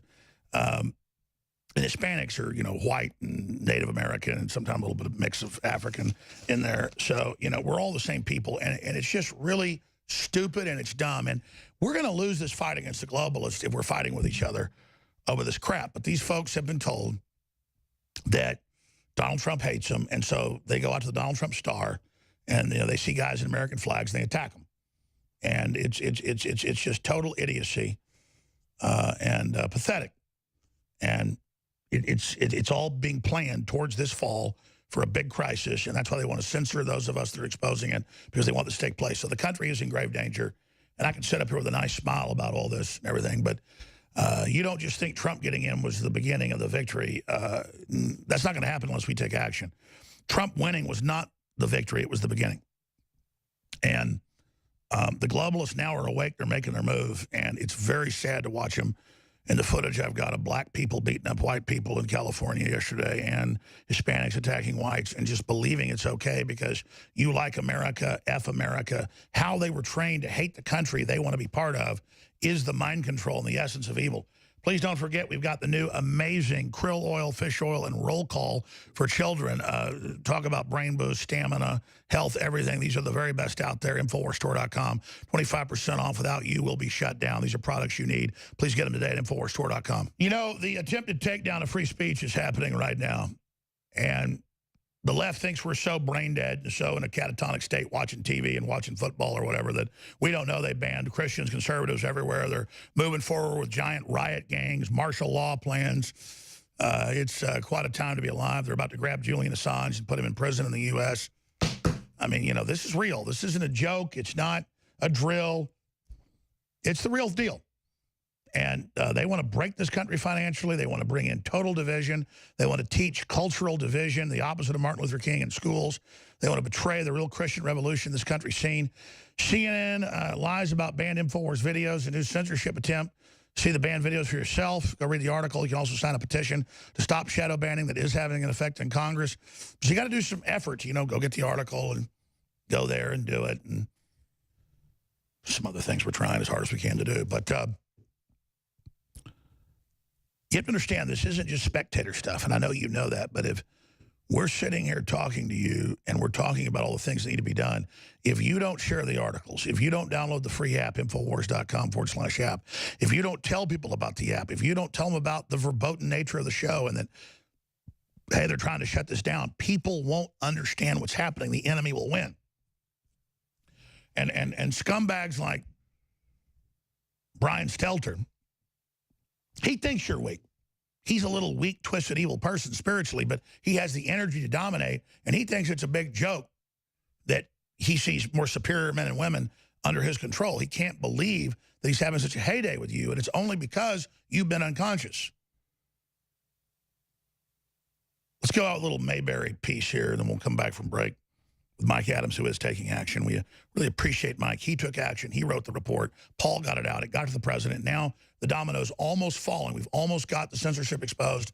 We're almost going to rout these people. But without you promoting it, and God, without me manning up, because my organizational skills are crap, and getting the full force out, because we've got the enemy's destruction in our hand, but we don't launch it. We just don't deliver it down the pike. We will do it, though. God help me. Here it is. The British are coming. The British are coming. Now the ride of Paul Revere set the nation on its ear, and the shot at Lexington heard round the world. When the British fired in the early dawn, the War of Independence had begun. The die was cast, the rebel flag unfurled, and on to Concord marched the foe to seize the arsenal there, you know, waking folks, searching all around, till our militia stopped them in their tracks. At the old North Bridge, we turned them back and chased those redcoats back to Boston town. And the shot heard around the world was the start of the revolution. The Minutemen were ready on the move.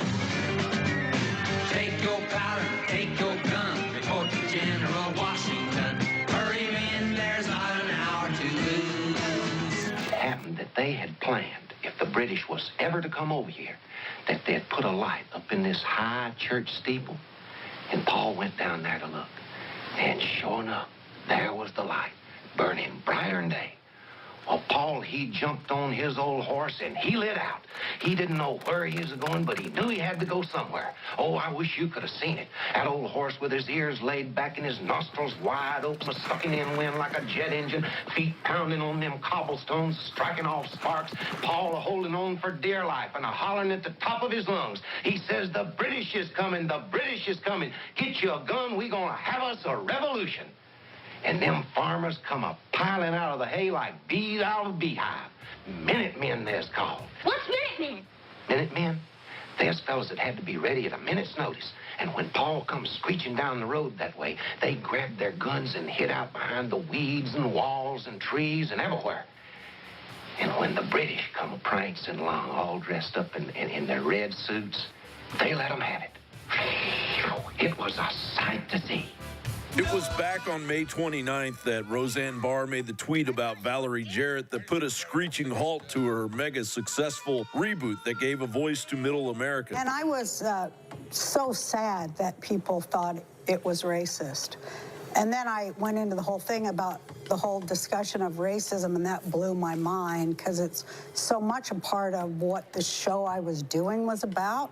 And I'm like, why can they not see my work? And then I got really messed up thinking, in this world, it seems as if words matter more than actions, but in the real life world, actions matter more than words. And my actions over 30 years as an artist and a comedian, I've always been I love this. The abuse of power towards all. We've got all these videos out there just of the left screaming N-word at the ICE people, all the rest of it, the craziest race baiting, white people are inherently evil. And then Roseanne Barr says that he's a Nazi collaborator, George Soros, and then she's got to apologize. And she goes on Hannity to fall on her sword over some stupid sitcom that a bunch of zombies watch. I mean, I'm just sick of it. But here's the big article that went out a week and a half ago that got picked up. Now you see the president saying shadow banning's illegal. He's going to investigate it. Congressman Gates has gone from supporting it a week ago to saying it's terrible. He feels violated. Emergency, big tech's plot to kill free speech revealed. We're going to retweet that at Real Alex Jones because they hate it. And then there is the master censorship plan decoded that Mike Adams put together. And it's 50-something pages. It got to the president. So, Mike, now I know for a fact it got to the president. You see a week and a half later, he's saying yesterday it's illegal, the shadow ban. So at least we're forcing it out in the open what they've been doing. They were so arrogant to put shadow bans on all the Republicans, even though they have voting power. They've now begun to back off of that, at least on the surface. We know they'll creep back in later, but this is a big deal. Thanks for coming in with us. Thank you, Alex. Thanks for having me here. And what's extraordinary about what's happening today is that Twitter now is denying that they're shadow banning the president, even as they are shadow banning the president. So they're saying that they're not shadow banning anybody, but you just can't find their tweets unless you go directly to their page and look for them really, really hard. That's shadow banning. I mean, hey, Jack, that's shadow banning. They're in a state of denial, Alex. And the thing is, here's what really hit me in the last couple of days in listening to your show and going through some of what I've experienced is that these people on the left, these tech giants, they are part of what they want to be a cultocracy, a cult of fanaticism. And they absolutely will not stop unless they are forced to stop. And they're manned by a bunch of SJWs. They defame us. It's not about us, but they defame me, say things I didn't say, remove the videos, and then Facebook identically does the same thing. Well, this is the other thing. The ACLU should give you an award for being a champion of freedom of speech. Where's the ACLU on all this? Where's Jeff Sessions on all this? The thing is, America owes you a debt of gratitude, frankly, for standing up for the freedom of speech, because if they take out Alex Jones and they falsely accuse you like they did with that video, they said that you pushed a child down, wasn't even you in the video, and then they ban your right to defend yourself. If they take you out, then they're going to take out Fox News. Then they're going to take out all conservative lawmakers. And by the way, they're already saying that. They're like foaming at the mouth. What do you make, though, of Anderson Cooper having 4,000 viewers when he did this $18 million push on Facebook. They push notification to everybody and no one tuned in. Don't they get that even if they were to ban us everywhere, people still hate them? Well, this is the thing. The only way that they can even have a voice that's relevant in the marketplace of free ideas is to ban all opposing opinions. That's the point of banning you and me and others who have been banned. Remember, I've been completely blacklisted off YouTube for months. I've been shadow banned by Facebook and Twitter and others as well. The point is that if we are allowed to compete in a free marketplace of ideas, we win. Paul Joseph Watson, his ideas make sense. He wins. You win. We win. And if we can simply defend ourselves against the false accusations, then we can set the record straight. And then maybe... Well, that's the real answer here is... Yeah. They are misrepresenting who we are, building straw men, then silencing us so we can't respond to their fraud. And they're moving against everybody for civil unrest in the new year. They are moving towards... the midterms, they're planning something big. Right, this is they wouldn't be calculating like that. Well, yeah, exactly. They wouldn't be doing something this risky if they didn't have something big planned. Remember that Robert Mueller charged, I think, 12 or 13 Russians with attempting to defraud the United States of America by interfering with elections. What is it that Twitter is doing? Facebook, Google. They are doing what the Russians never did, but that Robert Mueller accused the Russians of doing. Facebook is doing it every day. Twitter is doing it every day. They are defrauding the United States of America. And frankly, Alex, they are shredding. They are ripping apart the culture of this country. They are going to push us into an escalation that we want to avoid. That they are pushing it because they have declared a kind of war. This is the opening salvo of warfare against the American people. They are disenfranchising half the population. I can't believe I'm more animated right now than you are. No, I'm just trying to shut up or I'll go wild. Like, no, you're right, Mike. But here's the thing. It's so crazy that they're doing this and they're pulling out all the stops and but the good news is no one's watching them. Yeah. There's no oversight. And like I said, they have decided in their minds that they absolutely will not stop unless you make them stop. And that could be done by federal marshals. It could be done by federal regulation. Maybe the president, can initiate some action. Well, that's the beginning, pulling their security clearances. When you've got Clapper and all these guys on the Chi-Com payroll on record saying overthrow the government, go after conservatives. I mean, they're clearly seditious. They're not trying to work within the government or the system. They're trying to overthrow the election. And you can't reason with these tech giants. You can't reason with them. There is no circumstance under which they will voluntarily recreate a level playing field of ideas. That will not happen. This is what we must understand. You can't appease them, Representative Gates. You can't appease these tyrants. They are authoritarian cultists, and they are fanatics. They are driven by their fanaticism. It's like a jihad against the freedom of speech in this country. That's what the left is doing today. That's the only way to describe it. Well, that's it. This is the huge move against the First Amendment. Yes. The huge move against everything. It's happening now, and I can't even get conservatives to halfway wake up or even kind of figure anything out. It's going, oh, well, yeah, because they were always censoring us and things, but that was lulling us in. It was kind of low level. Now it's exponential. This is the main assault. And Congressman Gates, we know he got the report. We know he got talked to. People asking, be a champion against shadow banning. This is wrong. And Roger Stone talked to him. Roger Stone got him to run for office, helped him out. And Roger's mad at him right now because Gates got in the hearing and said, well, you're a private corporation. You can do whatever you want. Really? like AT&T can keep you from calling your mom on the phone? So until he got shadow banned, now he says he feels violated. Yeah, right. Why did he thought he would join with them and they'd leave him alone? No, they want pure voting blocks. They want Republicans out. What did Matt Gaetz think? Why did he think if he sat there and threw me under the bus and went along with their BS when he knew it wasn't true that he'd be protected? Well, he thought that he could appease them, and that's what I'm trying to say. They cannot be reasoned with. These people are like fanatic terminators. You can't reason with them. And by the way, imagine, Alex, the outcry, if they had selectively shadow banned LGBT people or African-American groups. Imagine the outcry if this was. But it's Christians and conservatives and Trump supporters and nationalists, and then it's tanking Facebook stock because people they're all leaving. It's falling apart. They're killing the NFL. They're killing Hollywood. They're killing Facebook on the altar of defeating us. Don't they get that we weren't going to change our view just so we could be promoted on Facebook? That's right. They thought Pavlovianly to get their casino gulag chips, we would roll over to their ideology the last few years, and they can't believe, Mike, in their social engineering. That's the big victory, that we rejected it. Yeah, right. Well, that's why they're so desperate at this point, because they know that the spirit of freedom and liberty is rising up in the hearts and minds of the American people. And we will not be silenced, and we will not acquiesce to their twisted, distorted, delusional view of the world, this left-wing cultism where they say, you know, a biological man should be able to declare himself a woman and beat women in the face on a mat in a high school wrestling team and win the state championship because he says he's a woman. We reject that. We reject that because we are rooted in logic and reason and reality, economic reality, biological reality. But I agree. But, I mean, when you've got millions of push notifications, Facebook hyping for weeks, Anderson Cooper's show, and it has 4.4 thousand viewers, I mean, Yeah, dude, right. you could... They can't compete. That's the it's thing. not even that. It's like no one will watch that. No, because people... Drying paint would have more viewers. The human spirit is rejecting the delusional fanaticism of the left, and that's why their censorship has gone ballistic. No, you're right. It's a total... We're allergic to the left now. Yeah, good way to put it. We're allergic to CNN. God, I know I've got a huge allergy. This is the attack on our republic. People wonder why all these other third world countries are hellholes, even though they have resources, because people lay down, they just give into the corruption. We have big mega banks, the Chi-Coms, Hollywood, trying to destroy this country right now. And they are openly shadow banning conservatives for 4 or 5 years. Now 97% Paul Watson banned on YouTube, on Twitter, so he only gets 500,000 views and, you know, 10,000 retweets. It's the same with Mike Adams, myself. It's not about us, folks. I don't even want to do this anymore. Okay, Mike's already published, 20, 30 best-selling books. He's got big websites. He's successful. We're in a war. They're trying to suppress everybody. And because of television, most people, even if they're awake, they're kind of in, oh, yeah, this mode of they're gearing up for civil unrest. They're gearing up to shut everything down.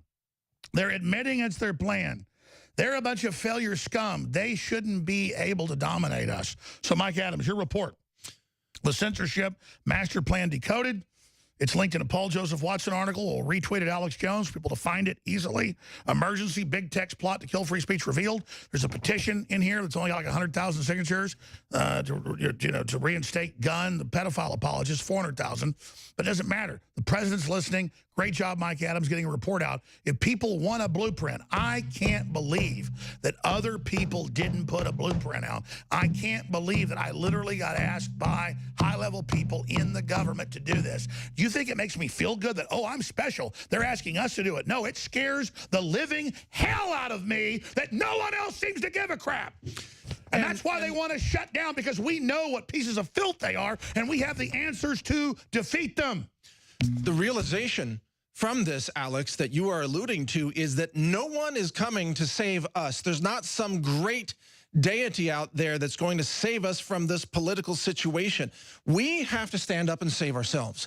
And that's why, just like you said, Alex, we didn't sign up for this. I don't want to be in this fight every day. This is not the life that I want to live. I was into just clean food and running a science lab and helping people stay healthy. That's really what I wanted to do. But now they've turned us into warriors for the freedom of speech. And we are on the front lines for whatever reason. We find ourselves here. And where, it's because nobody else will do it. That's the thing. Yes. And you and I are like, if no one will do it, we will pick up the sword. And we're not feeling sorry for ourselves when we do something and has instant effect. And it's like, if we got 10% more active, we'd win in a day. Yeah. We have total victory in our hands if people will just do it. And we are fighting for the sustainability of civilization. I mean, make no mistake.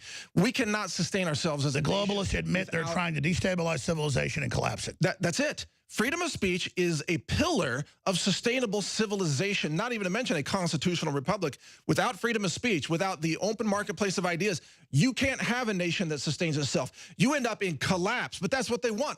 Venezuela, they want that. Because they've organized it globally to extract all the power during the collapse. It's an admitted plan. It's so diabolical. And why doesn't the average person get they've been targeted at an exponential spiritual level want to resist it, Mike? See, I don't get that either, because we are so awake and so aware, and it hits us so hard. What is at stake? It's like just the ability to see where this can go, to project 2 years down the road and see the hellhole of tyranny and authoritarianism.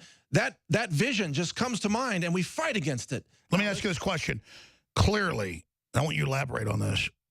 They're getting ready for something big, trying to shut everybody down right now. What do you think that is, and what should we do? Because I can feel their energy. I can see their action. I know they're coming. It's like we're being overrun by the enemy. We have the force to absolutely repel them and defeat them, but not if we're not aware. Well, I'll share with you my worst case scenario. I think they could do a nuclear false flag, dirty bomb, or nuclear attack. Oh, don't put it past them to kill Trump. Takes out Trump. Exactly. It takes out Trump. They blame it on patriots, or they blame it on Trump's negotiations with North Korea. They could say it's North Korea fighting back against Trump. Iran. Or Iran, exactly. But they take out Trump, and they take out 200,000 Americans at the same time, and then they blame conservatives, and then they use that to blacklist all conservatives, all speech online, and any dissenting views. This is the plan. They have to silence you, Alex, and they have to silence me before. Exactly. They wouldn't be taking the risk to shut us down when it wakes everybody up with the Streisand effect if they weren't at a gut level. I know. I think well before the election they're going to hit us, and I agree. I think it's going to be a biological or a nuclear event. But I think they want nuclear to kill POTUS. See, that's the thing. All they have to do is, and I'm not giving anybody ideas that they don't already know about. Oh, absolutely. They're trying to kill Trump every day. They're death threats against Trump every day. The thing is, these tech giants are complicit in this, Alex. They are complicit in silencing these voices, even while they're denying. Well, they're completely coordinated. Yes, clearly.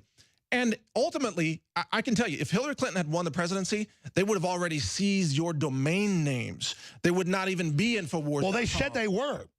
It was part of the plan. We were on the list. It came out in the WikiLeaks that Soros would run the internet, and he pretty much does now. 20,000 of his fact checkers are the ones that like say I beat up a kid in Missouri. Yeah, and the thing is, that's such a bold lie, Mike. It is. Like they're acting like there's going to be no next month. I mean, you don't do stuff like that unless you don't think the future matters. Right. Right, but you're exactly right. There's a point of desperation that they've reached because to them, everything is contingent on what happens before the election, and they're willing to literally kill or have killed, I believe, hundreds of thousands of Americans to accomplish their goals of creating an authoritarian overlord society where no voice that is dissenting against the fanaticism of the left is allowed to even speak or to even exist. Tucker Carlson gets this. But where are all the others? I was about to say, Tucker is going under massive attack, and I even know Ed Fox for doing this. You think he wants to champion all the demonization of Alex Jones? No, he's next. Hell, they're calling before this even happened for him to be removed. The reason I am here fighting for your voice, Alex, is because I see the big picture. I know what's at stake. I know that none of us will be allowed to exist in a free society. If they take away your First Amendment, they're going to take away your Second Amendment. And by the way, they have admitted that. They say they're going to take this. It's all in the news. They want Crowder off. They've already taken you off. They want Molyneux off. They want Tucker off. They want Sean Hannity off. Anybody that's loyal to America. Real.video is taken off. 250 new channels a day. Real.video, the YouTube alternative, literally 250 new channels a day. Can we live stream on that yet? Not yet, but that's coming. I want to set it up with you because we're already fine. We'll just leave YouTube. I talked to your crew. All your videos are going live on there. I mean, the recorded videos are going on there right now every day. All of InfoWars videos will be on Real.video. So if they ban you on YouTube, we've got an alternative. That's the key. And I'm losing money every day on that, Alex. I hope to make it revenue neutral at some point. But right now I'm losing money. I don't care. We have to have a platform. Well, I agree. Soros used to put in $1 billion a year to bring down the U.S. He put in, was it $28 billion this year? He put, they're all in. They are now, they're like, oh, you think you beat us? Full attack. Yeah. And I'm telling people, just if I have like a little bit of a jerk around the office, I love everybody. It's at a spiritual gut level as a man. I'm trying to control myself because all my instincts and my everything is like on full combat mode. And this is so far beyond you or I having an ego in this, or even I'm saying my gut tells me this is it. Exactly. This is we are fighting on the front lines for human civilization to have a sustainable model of good ideas. You can feel an army coming over the hill before they even show up, and we can see them. We already know. You can feel it though. They will collapse everything we value if we let them win. Everything. They will destroy our civilization if we let them win. That's what's at stake. America is the prize. We fall, it all falls. God almighty. That's why I told Roger Stone on election night, I said, this is just the beginning of the real war. Elijah Schaffer and Joy Vila needs no introduction. She's going to be coming on, you know, Trump's Hollywood star got attacked by a pickaxe, and now folks come out and attack people that come out to it. And it's all very racially charged against white people. It's very, very sad what the globalists created in this country. So it's really, really becoming a problem. Mike, clearly the media, all of it's building towards this, towards something big this late summer, this fall. Do you agree with that? And what do you think is going to happen, and how do we counter it? Well, they're absolutely building towards something. We can't predict what it is, but we know the purpose of it is to, of course, steal the election, demonize all Trump supporters, and then bring in an authoritarian overlord type of society where only one official position is allowed to be spoken online about any given topic. That's the key. And it's the radical left that's going to determine what is allowed to be said about any given topic. And their positions are a moving target. Because under community guidelines, hey, there's a viral video on ABC, NBC, CBS of an 11-year-old hitting adults in the face. A guy pushes him down. We play it like everybody else does. Say, what do you think? That turns into child endangerment. They don't let you see the video. They just say I endangered a child. It's all up to community guidelines, what their little bots and their little people, their little George Soros, Media Matters folks say. Well, and let's be honest. Their community guidelines are enforced by people who are delusional, because they themselves, the employees there who enforce these, have been subject to the indoctrination and brainwashing attempts of a fake news media. So this is circular reasoning. They say, we can ban you because our people say you're violating their guidelines, but their guidelines are false guidelines where they hate America. So if you love America, or if you are against people being attacked because of Trump supporters, suddenly you're in violation. That's what it has come to. And we're not just at war with the tech giants. We're at war against irrationality. You see? Let's go ahead and play this, and we have it bleeped. This is the Hollywood star of Donald Trump has been pickaxed out yesterday. And you've got a group of Hispanic young people who believe that whites are Nazis and that Trump's a Nazi. So they've showed up. You've got some Trump supporters. You hear people going, he's a Marine, he's a Marine. That's just something somebody's saying. Don't beat up the Marine. So for radio listeners, you'll hear that. But you've got one person after another coming in and punching and attacking the two white guys who are evil because they're white. We're not trying to be racially based. We believe Martin Luther King, judge people on the content and what they actually do. But this is what the left has created, where they really believe that Trump's the devil, white people are the devil. This is the race-based politics the left is playing because this is the new system. They're engaged in their globalism. Here's the clip. Say you are, though. I can say if I want to, bro. I can say if I want to. Like me, you don't get to tell me what to do. But when I talk and use the word I use it. You. Get out of my face. I don't give a What's up? What you gonna do? Get out of my face. We're deep in here. We're deep right here. Get out of my face. We're deep. Get out of my face. We're deep right here. Get out of my face.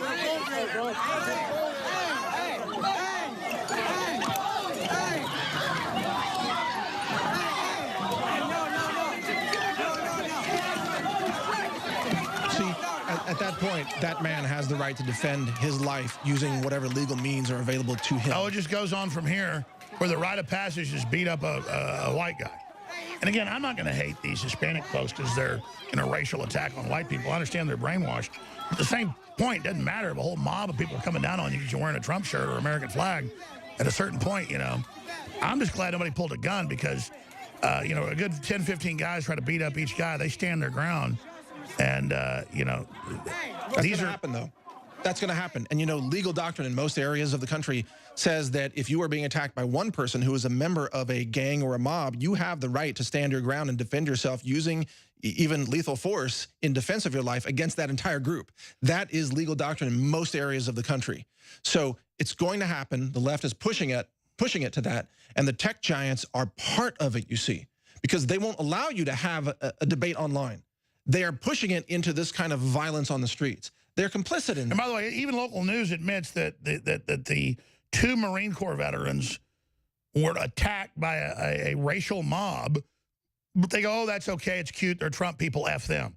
So, well, if this went to a real shooting war, which I don't want to happen, what's the left going to do when they get in their car in the morning and something happens? I mean, they don't understand, like, once you start a war with people that know how to engage in war, they take our kindness for weakness. And we're here begging for people to hold their fire, do not escalate the violence, and the left is trying to escalate it every single day. Who threw the first punch in that fight? It was that radical left-wing hater. That's who threw the first punch. And don't they understand? This is going to become a kinetic war if they keep pushing it in this direction, even though we don't want to see that happen. We don't want to have to defend our nation using the Second Amendment. But guess what? That's where they are pushing it to. And it is sad, and I pray for our country, and I pray for the safety of our patriots. I pray for the safety of our president. And I don't know what else we can do, Alex. We are working to exercise our freedom of speech. We are building platforms. We are expanding. We are trying to tell the truth. We are trying to defend ourselves against these assaults. We are trying to call for peace and civility in society, and we are being attacked in every direction from every vector. And the lies, it doesn't even make me mad that they said I beat some kid up in Missouri and then I endangered children and take videos down, or that I made fun of Muslims when I just showed radical Islamists pouring into Europe, or, you know, I showed them having 2-year-olds put money in the G-strings of men, shaking their butts in their faces. I think it's child abuse. It's that they did all that, and then they don't even show the video, and then the people buy into it. You know, it's that they're willing to lie at that level. You're like, my God, Brian Stelter and all these people really are sick. But then Anderson Cooper has 4,000 viewers with his $18 million show. That's kind of the good news here is that no one is buying into this. Your guests are here. That's right. Our guests are here. So we're going to go ahead and go to Elijah Schaffer. And we've also have as well Joy Vila. They were down there last night. We just showed that footage. We got 2 minutes till break. But describe why you went down there. You know, what unfolded. I mean, you guys are doing a lot of work. Also, you try to, I mean, it's just really gotten crazy. A lot of courage to do this. So good to have you back, Joy and Elijah. Thank you, Alex. It's always good to be on your show. You're a patriot. We love you. Yes. So we came out. We're doing a social experiment. Me, Joy Vila, and Slightly Offensive. That's Elijah's YouTube channel. And it's been bipartisan. It's been showing a lot of hypocrisy of the left as well as some people on the right. And we just basically we were not instigating anything. We wore Trump hats, Trump shirt, and we walked through the streets. We engaged in beautiful conversation. We landed at the Star in Hollywood, which is where we had people taking selfies with us. I got a 6'2" cardboard cutout of the president himself. I was singing the national anthem. We were happy. People were loving. And then this one thug came in. Right. So what happened is that, of course, these were obviously anti-Trump agitators who started pointing out the fact that our opinion, mine and my security, who's white's opinion, didn't matter because we're white boys. And then he had the audacity to actually call Joy the N-word. And then he decided to justify that it didn't matter because he could say whatever he wanted.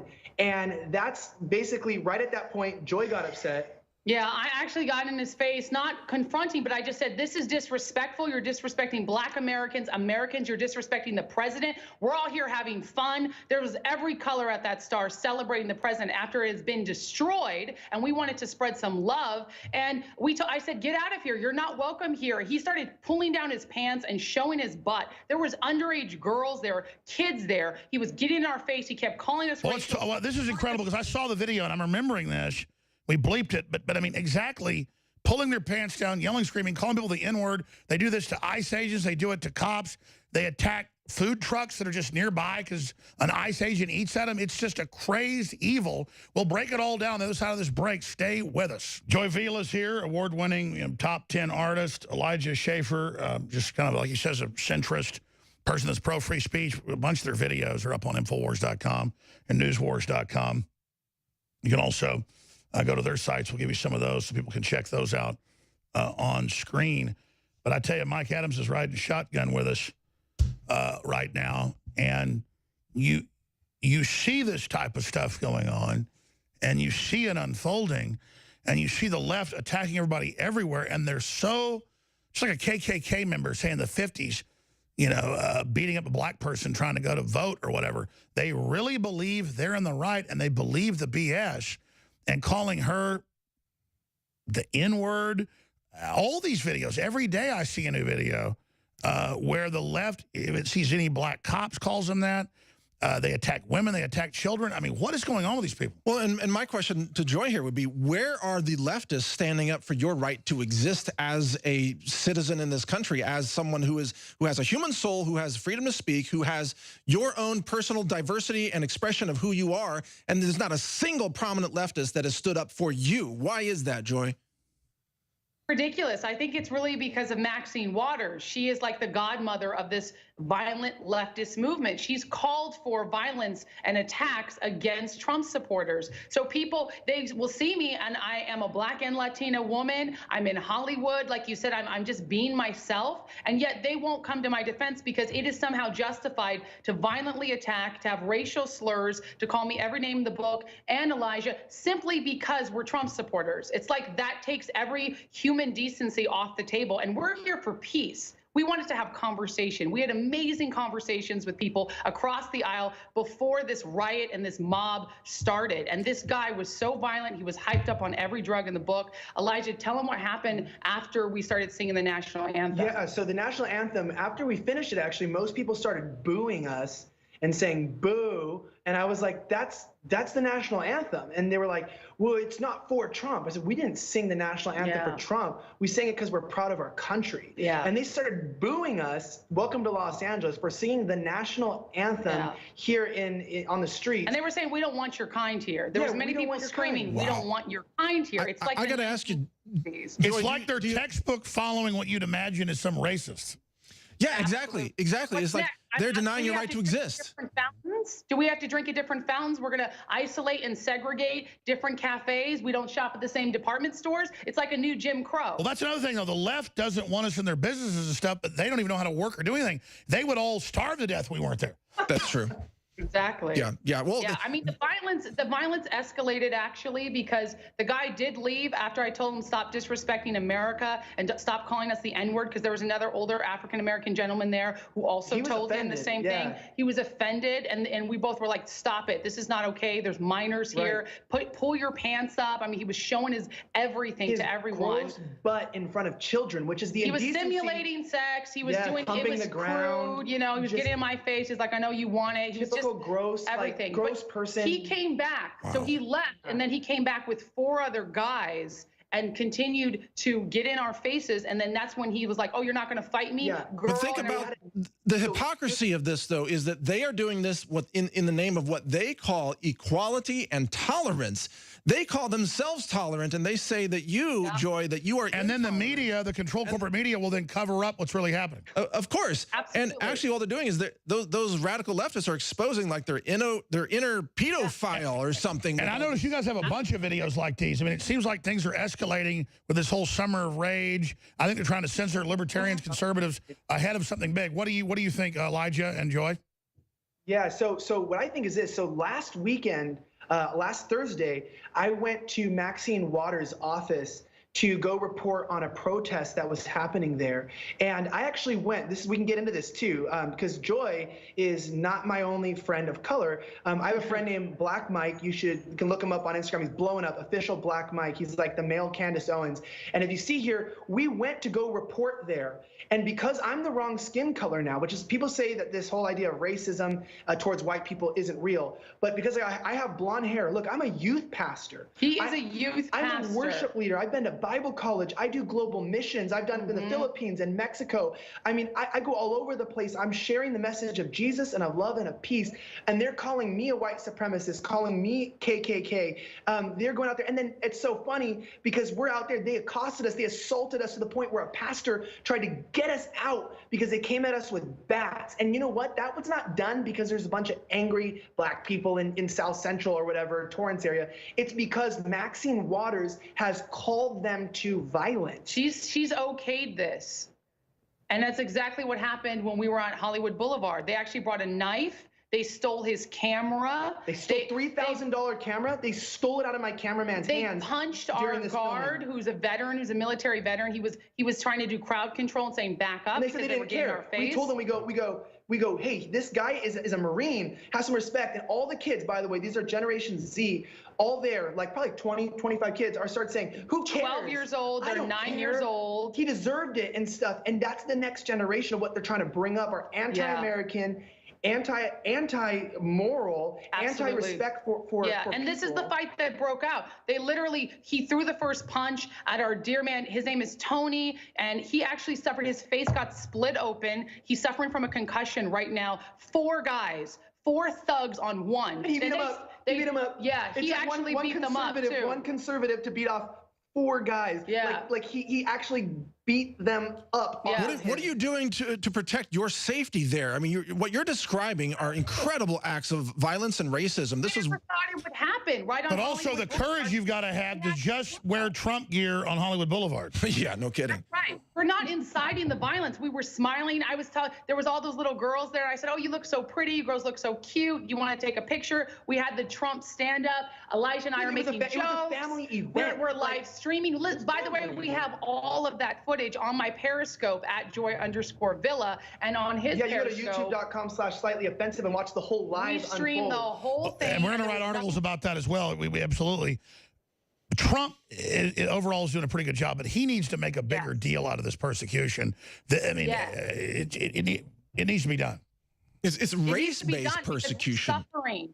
I mean, simply for being pro-Trump, we're not. It is all racial. It's like F you, you're a black person. F you, you're a white person. It's like it's all race-based. It's insane. It's totally insane. And look, these are illegal acts of violence. These are discriminatory acts that are violating the civil rights of both of your guests here right now. Those attackers should be prosecuted, and those who are complicit in that should be prosecuted. That's my take. Right. Well, let me ask you about this. Police report, because it was, what is it? It's assault and burglary. It's assault and burglary, and we want to push it as a hate crime, because the point is that he was calling us out for being white and for being black and saying that we didn't matter, and he was going to say whatever he wanted. We don't belong here. Yeah, that our kind doesn't belong. So if you're black, you're wrong, and if you're white, you're wrong, and if you're Latino, you're wrong. Where's well, listen, here's the deal. He means he follows Stephen Colbert. So let me ask you this question. Obviously, this guy needs to be discovered. We need to find out his identity. We should have a hotline for that. And if the LAPD won't prosecute him, it's a serious issue. There's a lot of other folks punching people in the head as well. Yes, there is. There's too much violence going on simply for wearing this red hat, simply for being pro-Trump, simply for wearing an American flag nowadays. You can get hurt and almost killed. I mean, I'm used to having death threats, but walking down the street wearing a Trump hat, that should not be the norm. Yeah, let's pull up Joy Villa in that great Academy Awards deal 2016 in the great red, white, and blue dress. I mean, that really made him mad. But, I mean, this is America. People should be able to. Plus, just since Trump's been so successful with the economy and unemployment and so many things, you'd think it would lessen their anger. But, no, it's worse now. Because if he gets proven right, it's over for them. Especially for minorities, he's lessened the burden. We now have jobs. You know, my cousins who are black, my cousins who are Latino, they have jobs now because of Trump. The economy is flourishing and prospering. People are walking away from the Democratic plantation, and people are seeing that Trump is a peacemaker. He's going to make peace with major, superpowers around the world so that America can be great again. This is huge. And also, and just to say to both of you, you are so welcome here at InfoWars. You are welcome on our platforms. Create a channel on Real.video, by the way, so we can cover your videos editorially. You are welcome here, and you are loved here. You are loved for your work as a pastor. You are loved for your work for peace. You are loved for your voice, for your spirit, who you are. We see you, we recognize you, and we embrace you. And the establishment wants to lie about both them. They want to lie about both these great people and then misrepresent it. That's why they want to silence us. That's the key. It's not just silence us. They want to silence us and then misrepresent what we've done. Yes. Right. That's right. It's to shut you out. And I want to say this. At this point now in Los Angeles, it doesn't matter whether you're black, brown, or white. It doesn't matter if you're left or right. We're fighting for a safe LA. Safe LA. We have some major social projects coming up between Joy Villa and Slightly Offensive. And we're also going to be teaming up with some Fleckus Talks in the future and Official Black Mike. We're starting an entire... Hold on, we're back in 70 seconds. Do 5 more minutes to talk about what you're doing and what you see coming next. But clearly, we've passed the point of no return.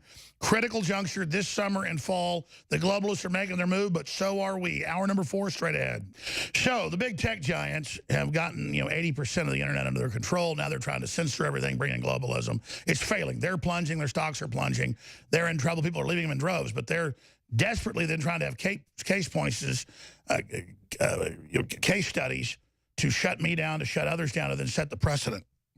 So they can then send out their mobs on the street to beat up people and take action against First Amendment there.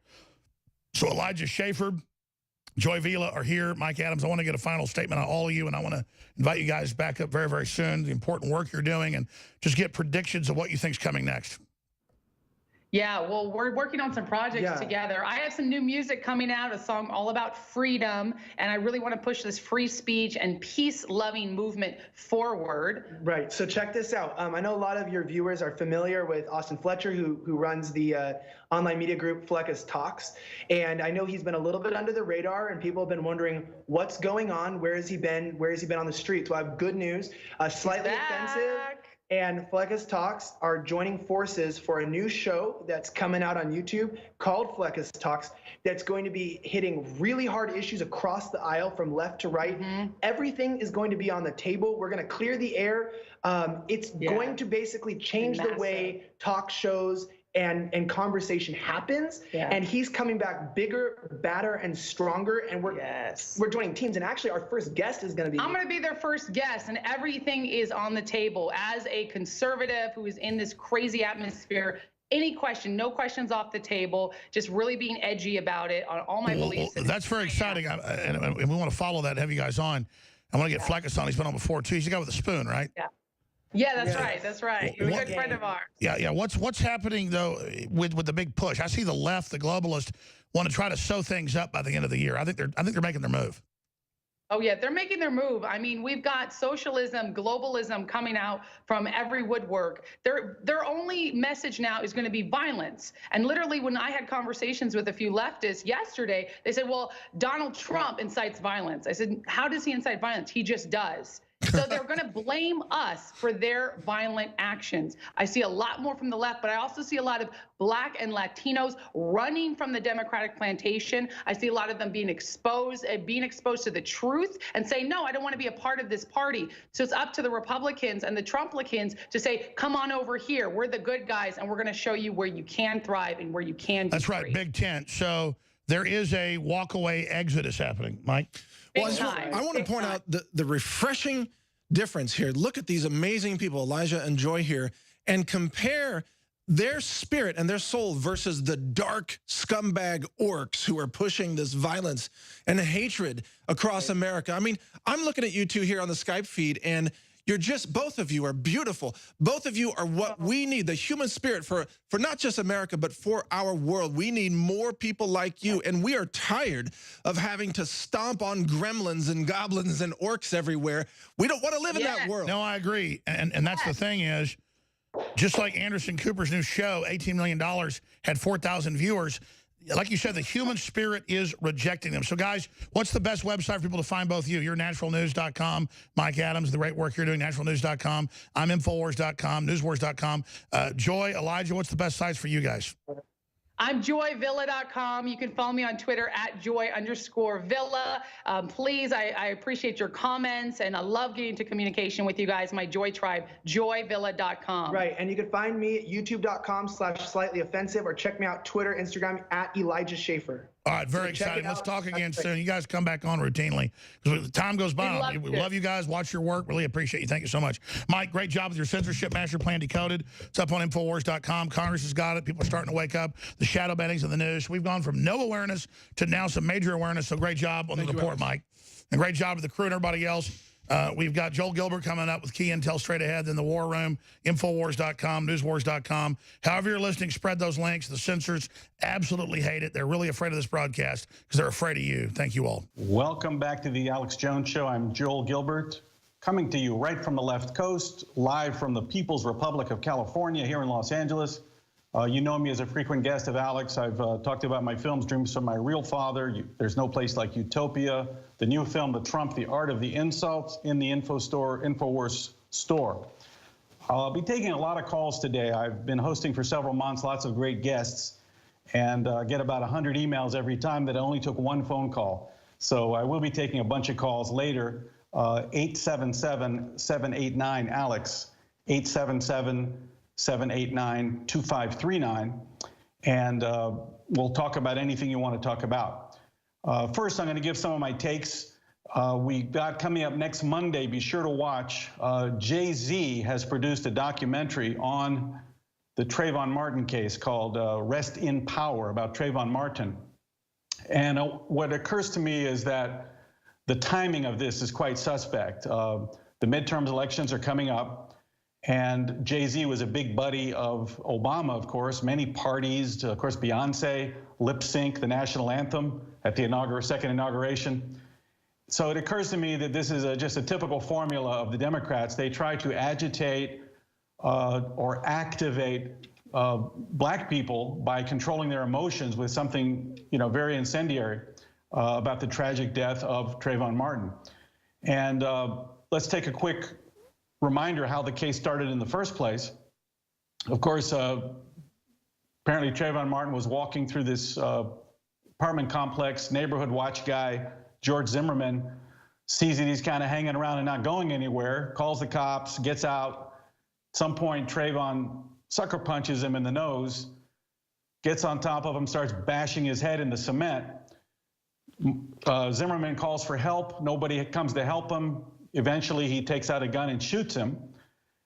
He's very apologetic. He's very sorry. He puts puts himself in the hands of the police. No lawyer. He does a recreation. He submits to interviews. 2 weeks later, the cops said that it was self-defense. There's no evidence. All the witnesses support Zimmerman's account. And the cops did their job. It was, Zimmerman put himself in the justice system to be treated fairly. But then the Department of Justice figured out, wait, we've got the midterms coming. We've got the actually presidential elections coming up in November. And wouldn't this be really good to agitate people? Let's send the DOJ down there to help. In fact, the DOJ came down and organized protests and tried to get a case against Zimmerman put together. And what they ignored was the reality of the situation is the local cops gave Zimmerman justice. They also ignored the fact that Trayvon Martin, when you looked at his life, when you learned about his life, he had a very typical experience of a lot of black people in this country. He was a student in high school, no jobs, and in the Obama economy, he probably couldn't find a job as a high school student. So a lot of kids like him are attracted to nonsense like buying and dealing drugs. We saw in his text messages, his uncle was selling him a gun, involved in all kind of nonsense, such that he ended up there in that situation, a very tragic death. And the Democrats decided to essentially use that tragic death of Mr. Martin, as well as use this Democrat, George Zimmerman, who was an Obama supporter. He'd helped black people, the Sherman Ware case. He was someone who was an advocate for the underprivileged, a Hispanic guy. And the Democrats and Obama just exploited the tragedy. And this is just very typical. So when I encourage everyone to check it out on Monday, and I think there's a second installment the next week of Jay-Z's documentary. I'll be watching Rest in Power and see what you think about it, and we can talk about it next time. Now, when I think of Democrats lately, I'm thinking of them as little children. I call this segment Children, Democrats, Children, and Adults. I want to play a little bit of my trailer of There's No Place Like Utopia. We're going to watch that and see what the mentality is.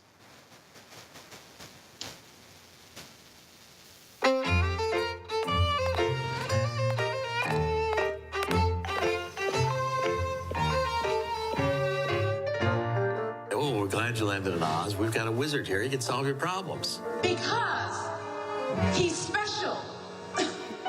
You can keep your doctor. You can keep your plan. People on welfare assistance here mostly? That's the whole city. We're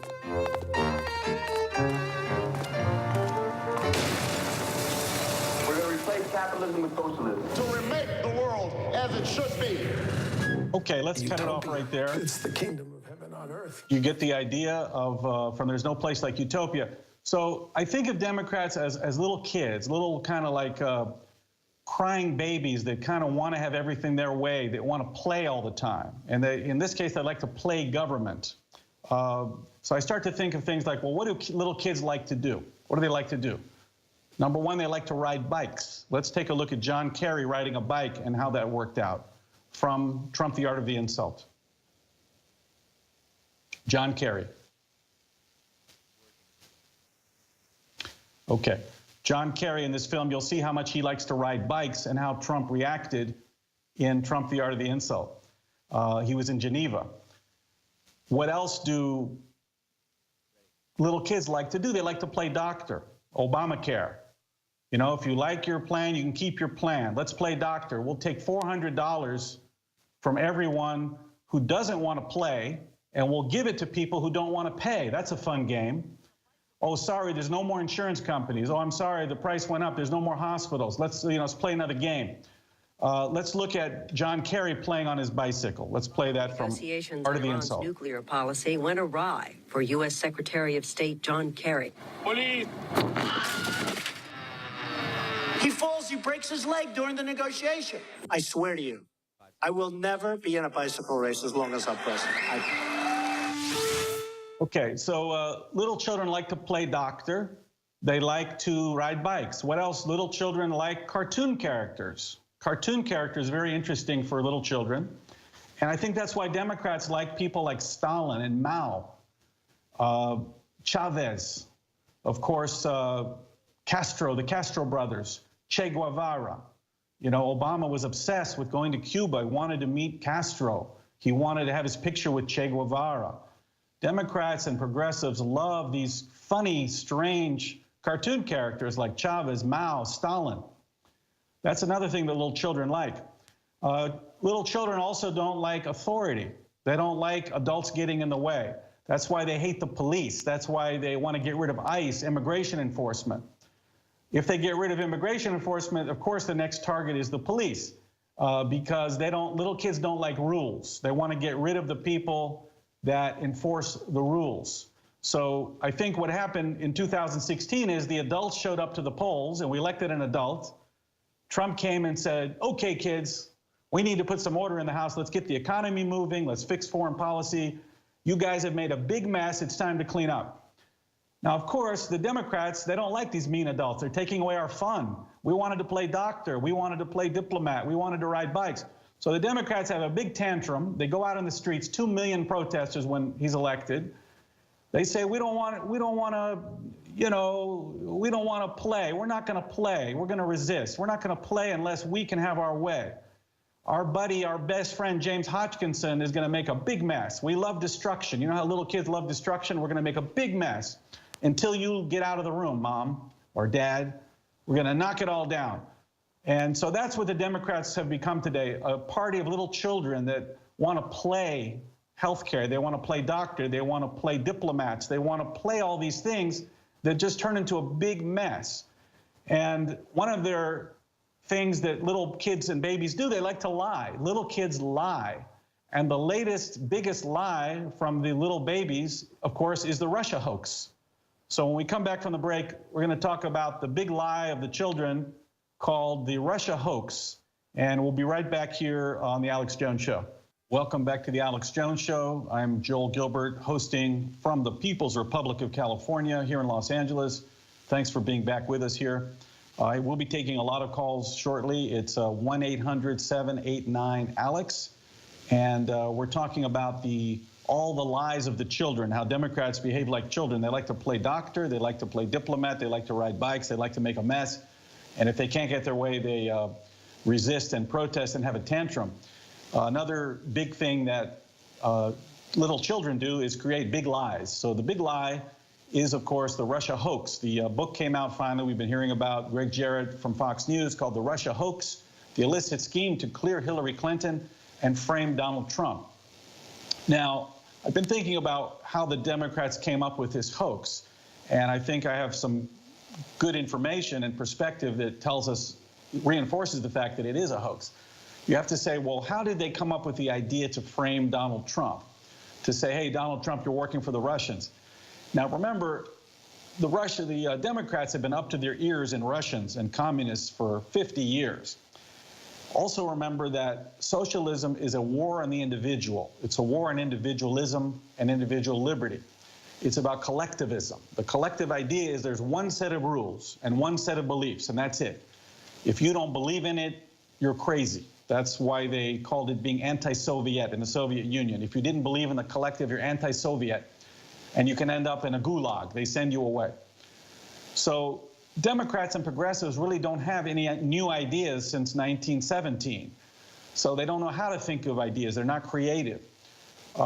They just say, well, the government's going to take all your property. We're going to control all the industry. We're going to have a police force to force you to go to work. And we'll take all the money for ourselves. And if you object, it's the gulag. You're going to the gulag. So that's why during the Cold War, the progressives loved Joseph Stalin. As I've chronicled in my movie, most people have seen also InfoWars Store, Dreams from My Real Father. I chronicled how Frank Marshall Davis was one of the original black Bolsheviks out of Chicago. He was sent to Hawaii in 1948 on the orders of the Kremlin to organize a dock workers strike to try to remove the U.S. naval forces from Hawaii, which the Soviets considered an obstacle to expansion in Asia. In the 60s, the Weather Underground, SDS, they loved Russia. They collaborated with Cuban intelligence. Into the 80s, Ted Kennedy. It was revealed in the Russian archives that Ted Kennedy tried to work with Russian dictator, former KGB head Yuri Andropov, to undermine Ronald Reagan. It was in the archives. We can pull up that article of Ted Kennedy, and you'll see that it's an actual document that he tried to get the Russians to work with him to undermine Reagan. Of course, we know that Bernie Sanders, obsessed with loving Russia during the Cold War, all the oppression, the political prisoners. Bernie Sanders thinks it's a great place to honeymoon. He'll just go honeymoon in the Soviet Union, you know? So you see people showing up. Today, you saw people showing up to, in the last few years, a couple years ago, to Bernie Sanders rallies. He would say things like, you know, we're going to break up the banks. We're going to break up the pharmaceutical companies. That's pure communism. It means the government's going to control all these industries. And of course, state bureaucrats are not as skilled as entrepreneurs. So all these businesses end up failing. That's pure communism. But people would clap. People clap for Bernie Sanders, even though they had no idea what he was talking about. And that is a grave danger, that people are voting for people like Sanders and Obama, not knowing the evil idea they have in mind.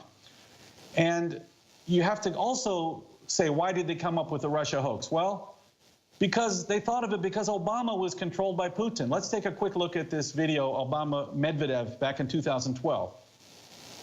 My last election, yeah. And after my election, I have more flexibility. Yep. Yeah, I understand. I transmit this information to Vladimir and I stand with him. A few months ago, when you were asked what's the biggest geopolitical threat facing America, you said Russia. Not Al-Qaeda, you said Russia. In the 1980s are now calling to ask for their foreign policy back because, you know, the Cold War's been over for 20 years. Okay, so that's Obama. Let's cut it off. That's Obama showing that he's going to cooperate with Russia. And so you got to ask, when he tells Medvedev, I'll be more flexible after the election, that should have been a special counsel. Trump never did anything like that. But it shows he's under the control of Putin because Obama was the most pro-Russia president in his first term. He canceled the missile defense shield in Eastern Europe. He reset, gave technology transfers to Russia, leading from behind. That means America does not lead the world, lead the free world, allowing Russia to fill the vacuum in the balance of power. They invaded Crimea. They set up a base in Syria. Obama made the Iran deal. This is all pro-Russia. It all benefits Russia. So Obama was the most pro-Russia president. And I think I even said at the National Press Club in 2012 that it was dangerous for an American president to maintain a secret that if it came out, it would ruin his political career. If I could figure out that his real father was a Russian agent, Frank Marshall Davis, who radicalized him, then the KGB that had a file on Davis also figured it out. So that's the real Russia hoax. And that's where the Democrats got the idea from. Our guy's been controlled by the Russians. We've been in bed with the Russians. Wouldn't it be funny if we said that Trump does that? So that's how it all came about. That's the mentality, and that's their inability to come up with creative ideas. They just had to say, well, here's what we do. You know, and the reason they don't like Russia today is because they're not communists. They liked Russia a lot better when they were communists, when it was government control, government owns all the property, you don't agree with the government, you go to prison. That's when they were infatuated with Russia. They don't like Putin because he's bringing back capitalism, free markets, traditional values, and Christianity. They don't like that. They don't like Russia very much anymore. So that's the real story of where the Democrats are coming from with this whole Russia idea and what's motivating them and where their ideas come from. Today, they're back to being openly radical Democrat Party. They were hiding it for a while. We're going to take a bunch of phone calls the rest of the way, the rest of the hour. 800-789-ALEX, 1-800-789-ALEX. Let me take my first call, Dr. Kelly in NorCal. Go ahead, Dr. Kelly.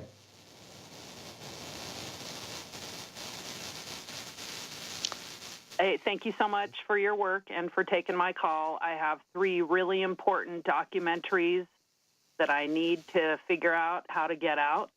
One of them is on the cellular towers and or the disguised, weaponized monopine, M-O-N-O-P-I-N-E, here in California. Apparently, they're now being deployed on utility trucks by Verizon, AT&T, and no public notice of any kind, no signage, no nothing. I need to know how to do this. Okay, well, you got some concerns. You should definitely keep reading about them and writing about them. We're going to be right back in about a couple of minutes. We're going to take only your calls the rest of the way. We got Wesley, we got Judy, Jim, and Andrew standing by. We'll be right back on the Alex Jones Show. Welcome back to the Alex Jones Show. Joel Gilbert broadcasting from the People's Republic of California. Don't forget, in the Alex Jones store, Trump, The Art of the Insult, my new movie. You'll laugh for 95 minutes, and you'll learn a lot about Trump's branding and marketing techniques. You'll really enjoy this movie. Buy it from the InfoWars store. We'll be taking calls the rest of the way. Let's go to Judy in Florida. Judy, you're on the Alex Jones Show. Hi, Mr. Gilbert. I just have 2 things. The first is I think whether anyone comes from a Christian perspective or if they're atheist, I think they should go to 2 Thessalonians chapter 2 and read it in its entirety. It explains a lot of, I think, what is happening current day. But really what I wanted to get to was I think the tripwire for the deep state, George Soros, the left, of getting this war started that they want so badly, there's going to be a peaceful event that leftists will turn around and infiltrate and start a big fight. And someone from out of nowhere is going to come from behind the conservative Christian, the right crowd. And it's going to be an AR-15 or something like that. And there's going to be casualties. Okay, all right. Thanks for the call. Let me comment. Look, the Democrats, the progressives have always relied on strife between communities, on conflict. So they can say, well, let me solve the problem for you. If everybody's going to church and working and traditional values and people are happy, there's no justification for radical change. So they have to create chaos in order to justify that they can take power. You mentioned that George Soros, of course, longtime agitator, funder, originally a Nazi collaborator, that people don't even know the deep history of this. He was one of the few Nazi collaborators not to be executed by the Soviets when he was captured. Lo and behold, he shows up in London a few years later selling stolen art that was taken by the Nazis from Jewish people. The connection of how he survived and how he got so rich and how he, embarked on a campaign to destroy Western civilization, literally starting with trying to collapse the British pound in the 80s, I think has to be examined and tied back to his relationship with the Russians when they captured him. Don't forget, when he was 14, the Nazis gave him a choice. You can die or you can work for us. So I wouldn't be surprised if that was the choice he was given by the Russians, and that's why he's done everything he's done up to today. Let's go to Wesley in Oregon. Wesley, I'm sorry, yeah, you're in Oregon. Go ahead, Wesley. Hello, Joel. How are you doing? Hello? All right. Yes, sir, go ahead. First thing I'd like to say is I've bought products from InfoWars. I have my Alpha Power sitting here. I have my Caveman and all of that. And I'm going to the rally on the 4th with my I Stand with Trump shirt. And I just bought $100 worth of Super Blue Crocs and whatnot. But anyway, thing I wanted to talk about was I cannot even see Donald Trump's recent tweets on his Twitter when I go directly to his Twitter. And I don't know if this is if this is happening everywhere, but only thing I can see from 2 days ago, the Russian hoax tweet. That is the only thing I can see anyway. All right, let me comment. Look, the Democrats, when they control the tools of state, when they control the IRS, the FBI, the DOJ, they use the tools of state to control thought, to control what people think, control what they say, control the agenda. Of course, control the elections. People forget 2012 was not a clean election. Obama used the IRS to break up the Tea Party movement so he could win re-election because his economy and his ideas weren't working. Same thing, repeat, 2016, he used the DOJ, FBI, CIA to try to defeat Trump, and in case he won, to frame him. So this is their playbook. Now that they're out of power, they're trying to use their connections and their sympathizers in industry, whether it's Twitter, Google, Amazon.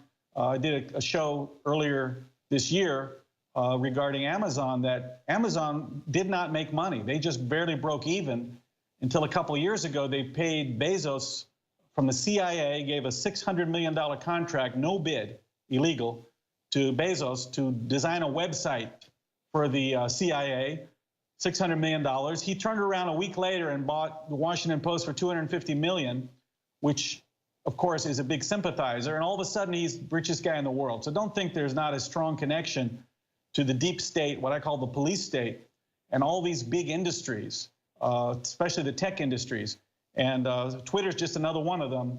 And they're going to use their tools to suppress the free speech, suppress opinion that differs with them. It's a very sick, evil plan to destroy free speech, to destroy the elements of the Constitution that make America great. And we're seeing this assault, instead of coming from the government, from Obama and his deep state departments, DOJ, it's coming from, now it's transferred to the tech industry. Let's go to Jim in Rhode Island. We got you on the Alex Jones Show. Jim, go ahead. Yes, how you doing, Joe?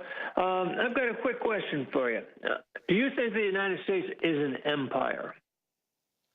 I think it's an empire.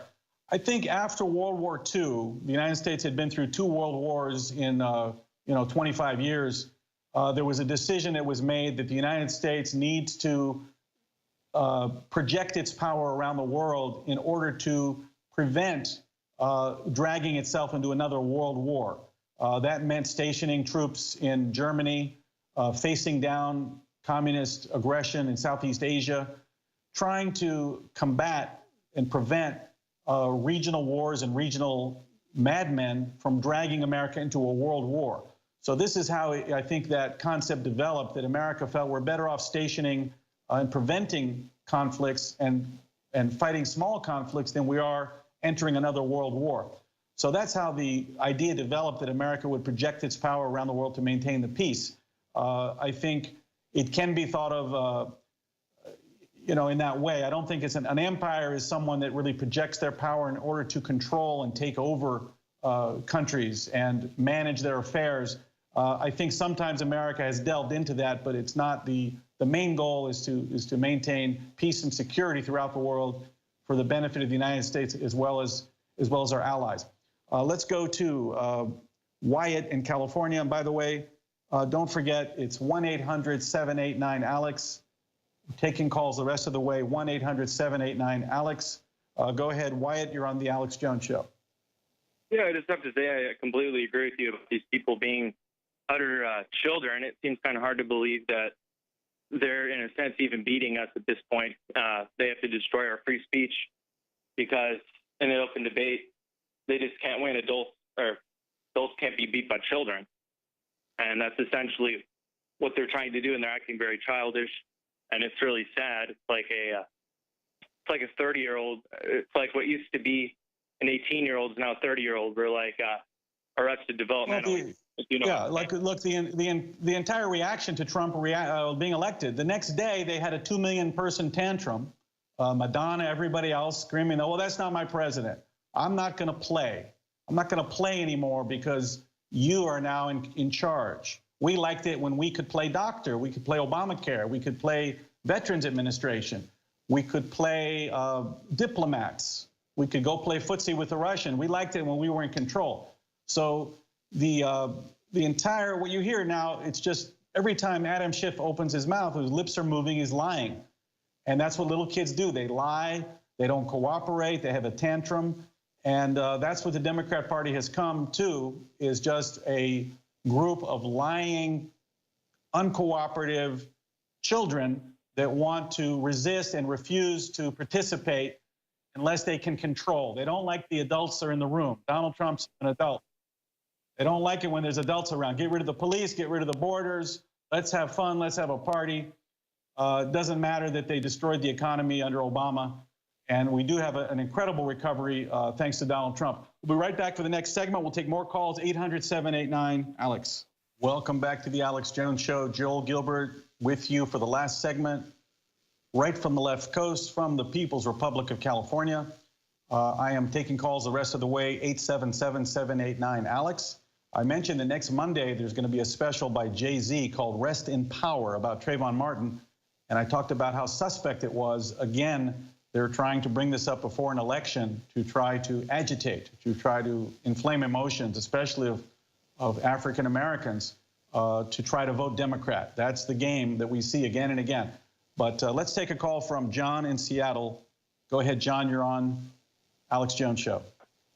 Hi, Joel. Thanks for taking my call. I just wanted to mention that you didn't mention, but the night of the Trayvon's death, he was peeking through windows, and there was a bunch of robberies in that complex, and that was never really highlighted, but it was a fact, and it was very suspicious. Also wanted to mention that my buddy was the news reporter who misreported on that, Jeff Burnside, and he got fired because of it. And you know, he was kind of a sacrificial lamb, it seems. And I just wanted to just pass that along. Okay, thanks. Yeah, look, it was a very tragic story. Trayvon Martin, 17-year-old kid in high school. He'd had been in and out of some trouble. I guess this neighborhood had a lot of crime. George Zimmerman saw him kind of hanging around, and he thought he better report it, as he was told to do. If people remember the case, it's 5-year anniversary of that tragic story. And yeah, apparently Trayvon Martin had been in some trouble. And when I look at his history, it's very tragic and very similar to a lot of black youth, that there's no employment. I think he'd been in and out of drug issues, suspended from school. His parents were divorced. Very typical of what the Democrat Party has brought to the black community for 50 years. They've been in control of these progressive cities for 50, 60 years. Violent culture, drug culture, single women, broken homes. It was just very tragic. You just got to wonder that if Trayvon Martin had any opportunities. What if Donald Trump was president and not Obama? During Obama, there were no jobs. They were trying to, bring in illegals, knock down the borders, to bring them into these urban communities, to take jobs from black people, to drive down the wages. I wonder if Donald Trump was president, Trayvon Martin would have had some opportunity. Right now, there's more jobs than there are people to fill them. It was the opposite back in 2012, after 4 years of Obama. So you just wonder, Trayvon Martin is probably someone who would rather have a job. But when I did my movie, There's No Place Like Utopia, I went to Southside Chicago. Everybody there talked to a lot of black people on welfare. And they didn't want to be on welfare. They wanted a job, but there was no opportunity. So think about that when you watch it. I would tune in to the BET or Paramount Network on Monday for that Jay-Z documentary. Definitely watch it and see what kind of political agenda there is, or if they really do tell the true story. Let's go to another caller, Adam in Florida. Hey, Joel, can you hear me? Yes, sir, go ahead. Hey, it's a pleasure to talk to you. I watched some of your films, particularly Dreams from My Real Father. Okay, thanks. Enjoyed it very much. And I wanted to give kind of credit to Obama where it's due, because, he's the only president I can remember that ever let me see naked pictures of his mother. And well, there are. Go ahead. I wanted to ask you in particular, though, where did you get the original seed for that movie? Like, how did you get the idea that he might be? Well, thanks for asking. Like, you know, back in 2012, I was following InfoWars, WorldNet Daily, and I kept reading about the birth certificate. Everybody said, where's the birth certificate? Where's the birth certificate? And there was no answer. And I always knew that if you don't know the answer to the question, it means you're not asking the right question. They're not asking the right question. So I read Obama's autobiography, Dreams from My Father, and throughout the entire book, he talks about Frank Marshall Davis. Frank is his go-to guy. This guy raised him. And so I went and found a book by Frank Marshall Davis called Livin' the Blues. And you open the book, and there's 20 pictures of Frank Marshall Davis. He's the spitting image of Barack Obama. He looks exactly like him. And the Kenyan looks nothing like Obama. So I realized at that moment, I said, look, where's the birth certificate is not the question. The question is, who's the real father? If you answer that question, you get in Obama's entire political agenda. Obama was radicalized by Frank Marshall Davis, a Soviet agent, a Russian spy who attempted to help overthrow the United States government during the Cold War. This is the guy that raised Barack Obama. Now you understand the whole agenda. So that's how I got into it. It was just by following my interest. So thanks a lot for asking, and be sure to get that film in the InfoWars store. Let's go to John in Arizona. John in Arizona, you're on Alex Jones Show. Are you with us, John? Hello? Okay. Hello? Are you there? Yeah, hello? Yes, sir. Go ahead, John. Okay, I think we lost him. We're going to have to move on.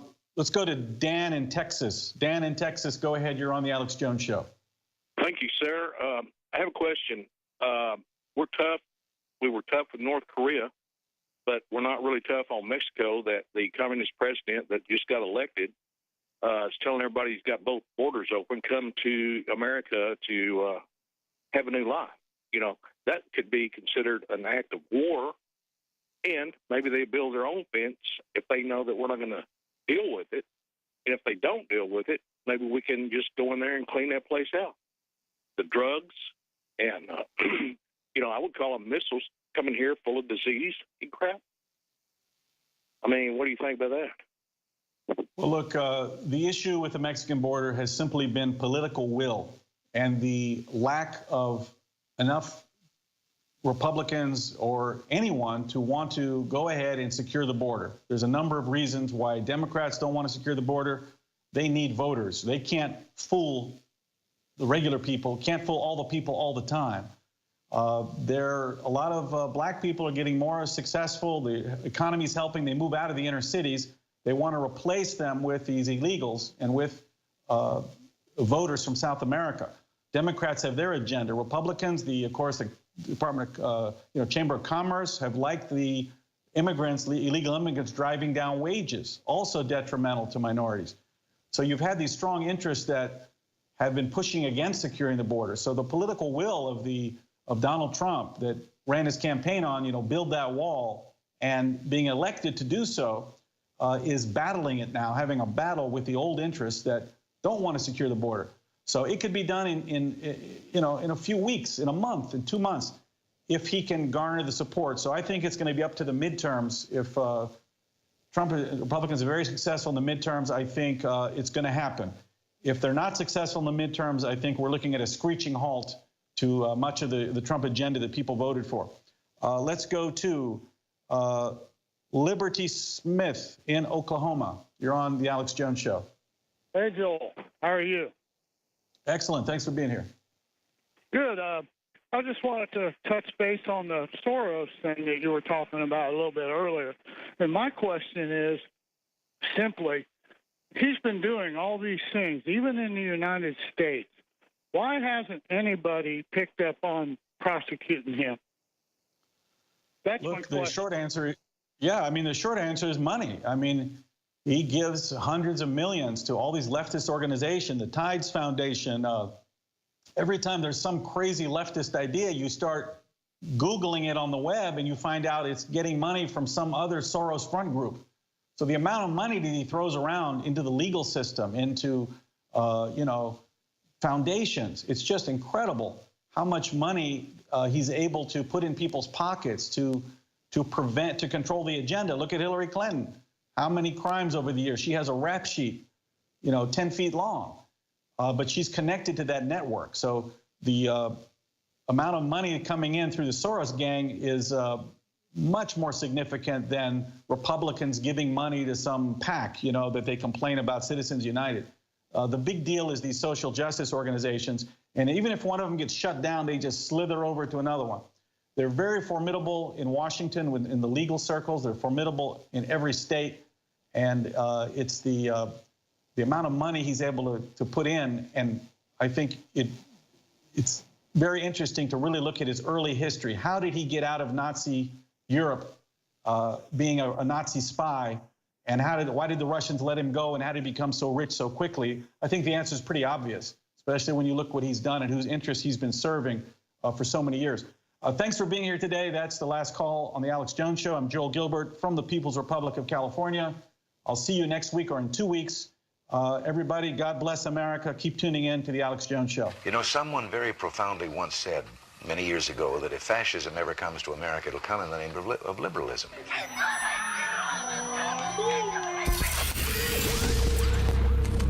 If you are receiving this transmission, you are the resistance. Extendowise, the latest product from InfoWarsLife.com, fuses all the known compounds that have been proven to be good for our hearts and cardiovascular system. And listen, everybody's got a heart. Well, actually, maybe Hillary and George Soros don't, but everybody else has a heart, and this product is amazing. So, if you have a heart and you want the very best product out there that's designed to aid a healthy heart and cardiovascular system, it's Extendowise, available at InfoWarsLife.com. And like all of our products are game changers, this baby is the most souped up, awesome version the top formulators could come up with and still be affordable. It's one of the very best heart pills out there. It's Extendowise. So get some for yourself and family and friends. It's got the very best fish oil from the fjords. It's very, very pure, very, very clean, and has the EPA type that is specifically good for the heart, cardiovascular system. It's got the properly formulated type of CoQ10 and more. It is Extendowise, now available at InfoWarsLife.com.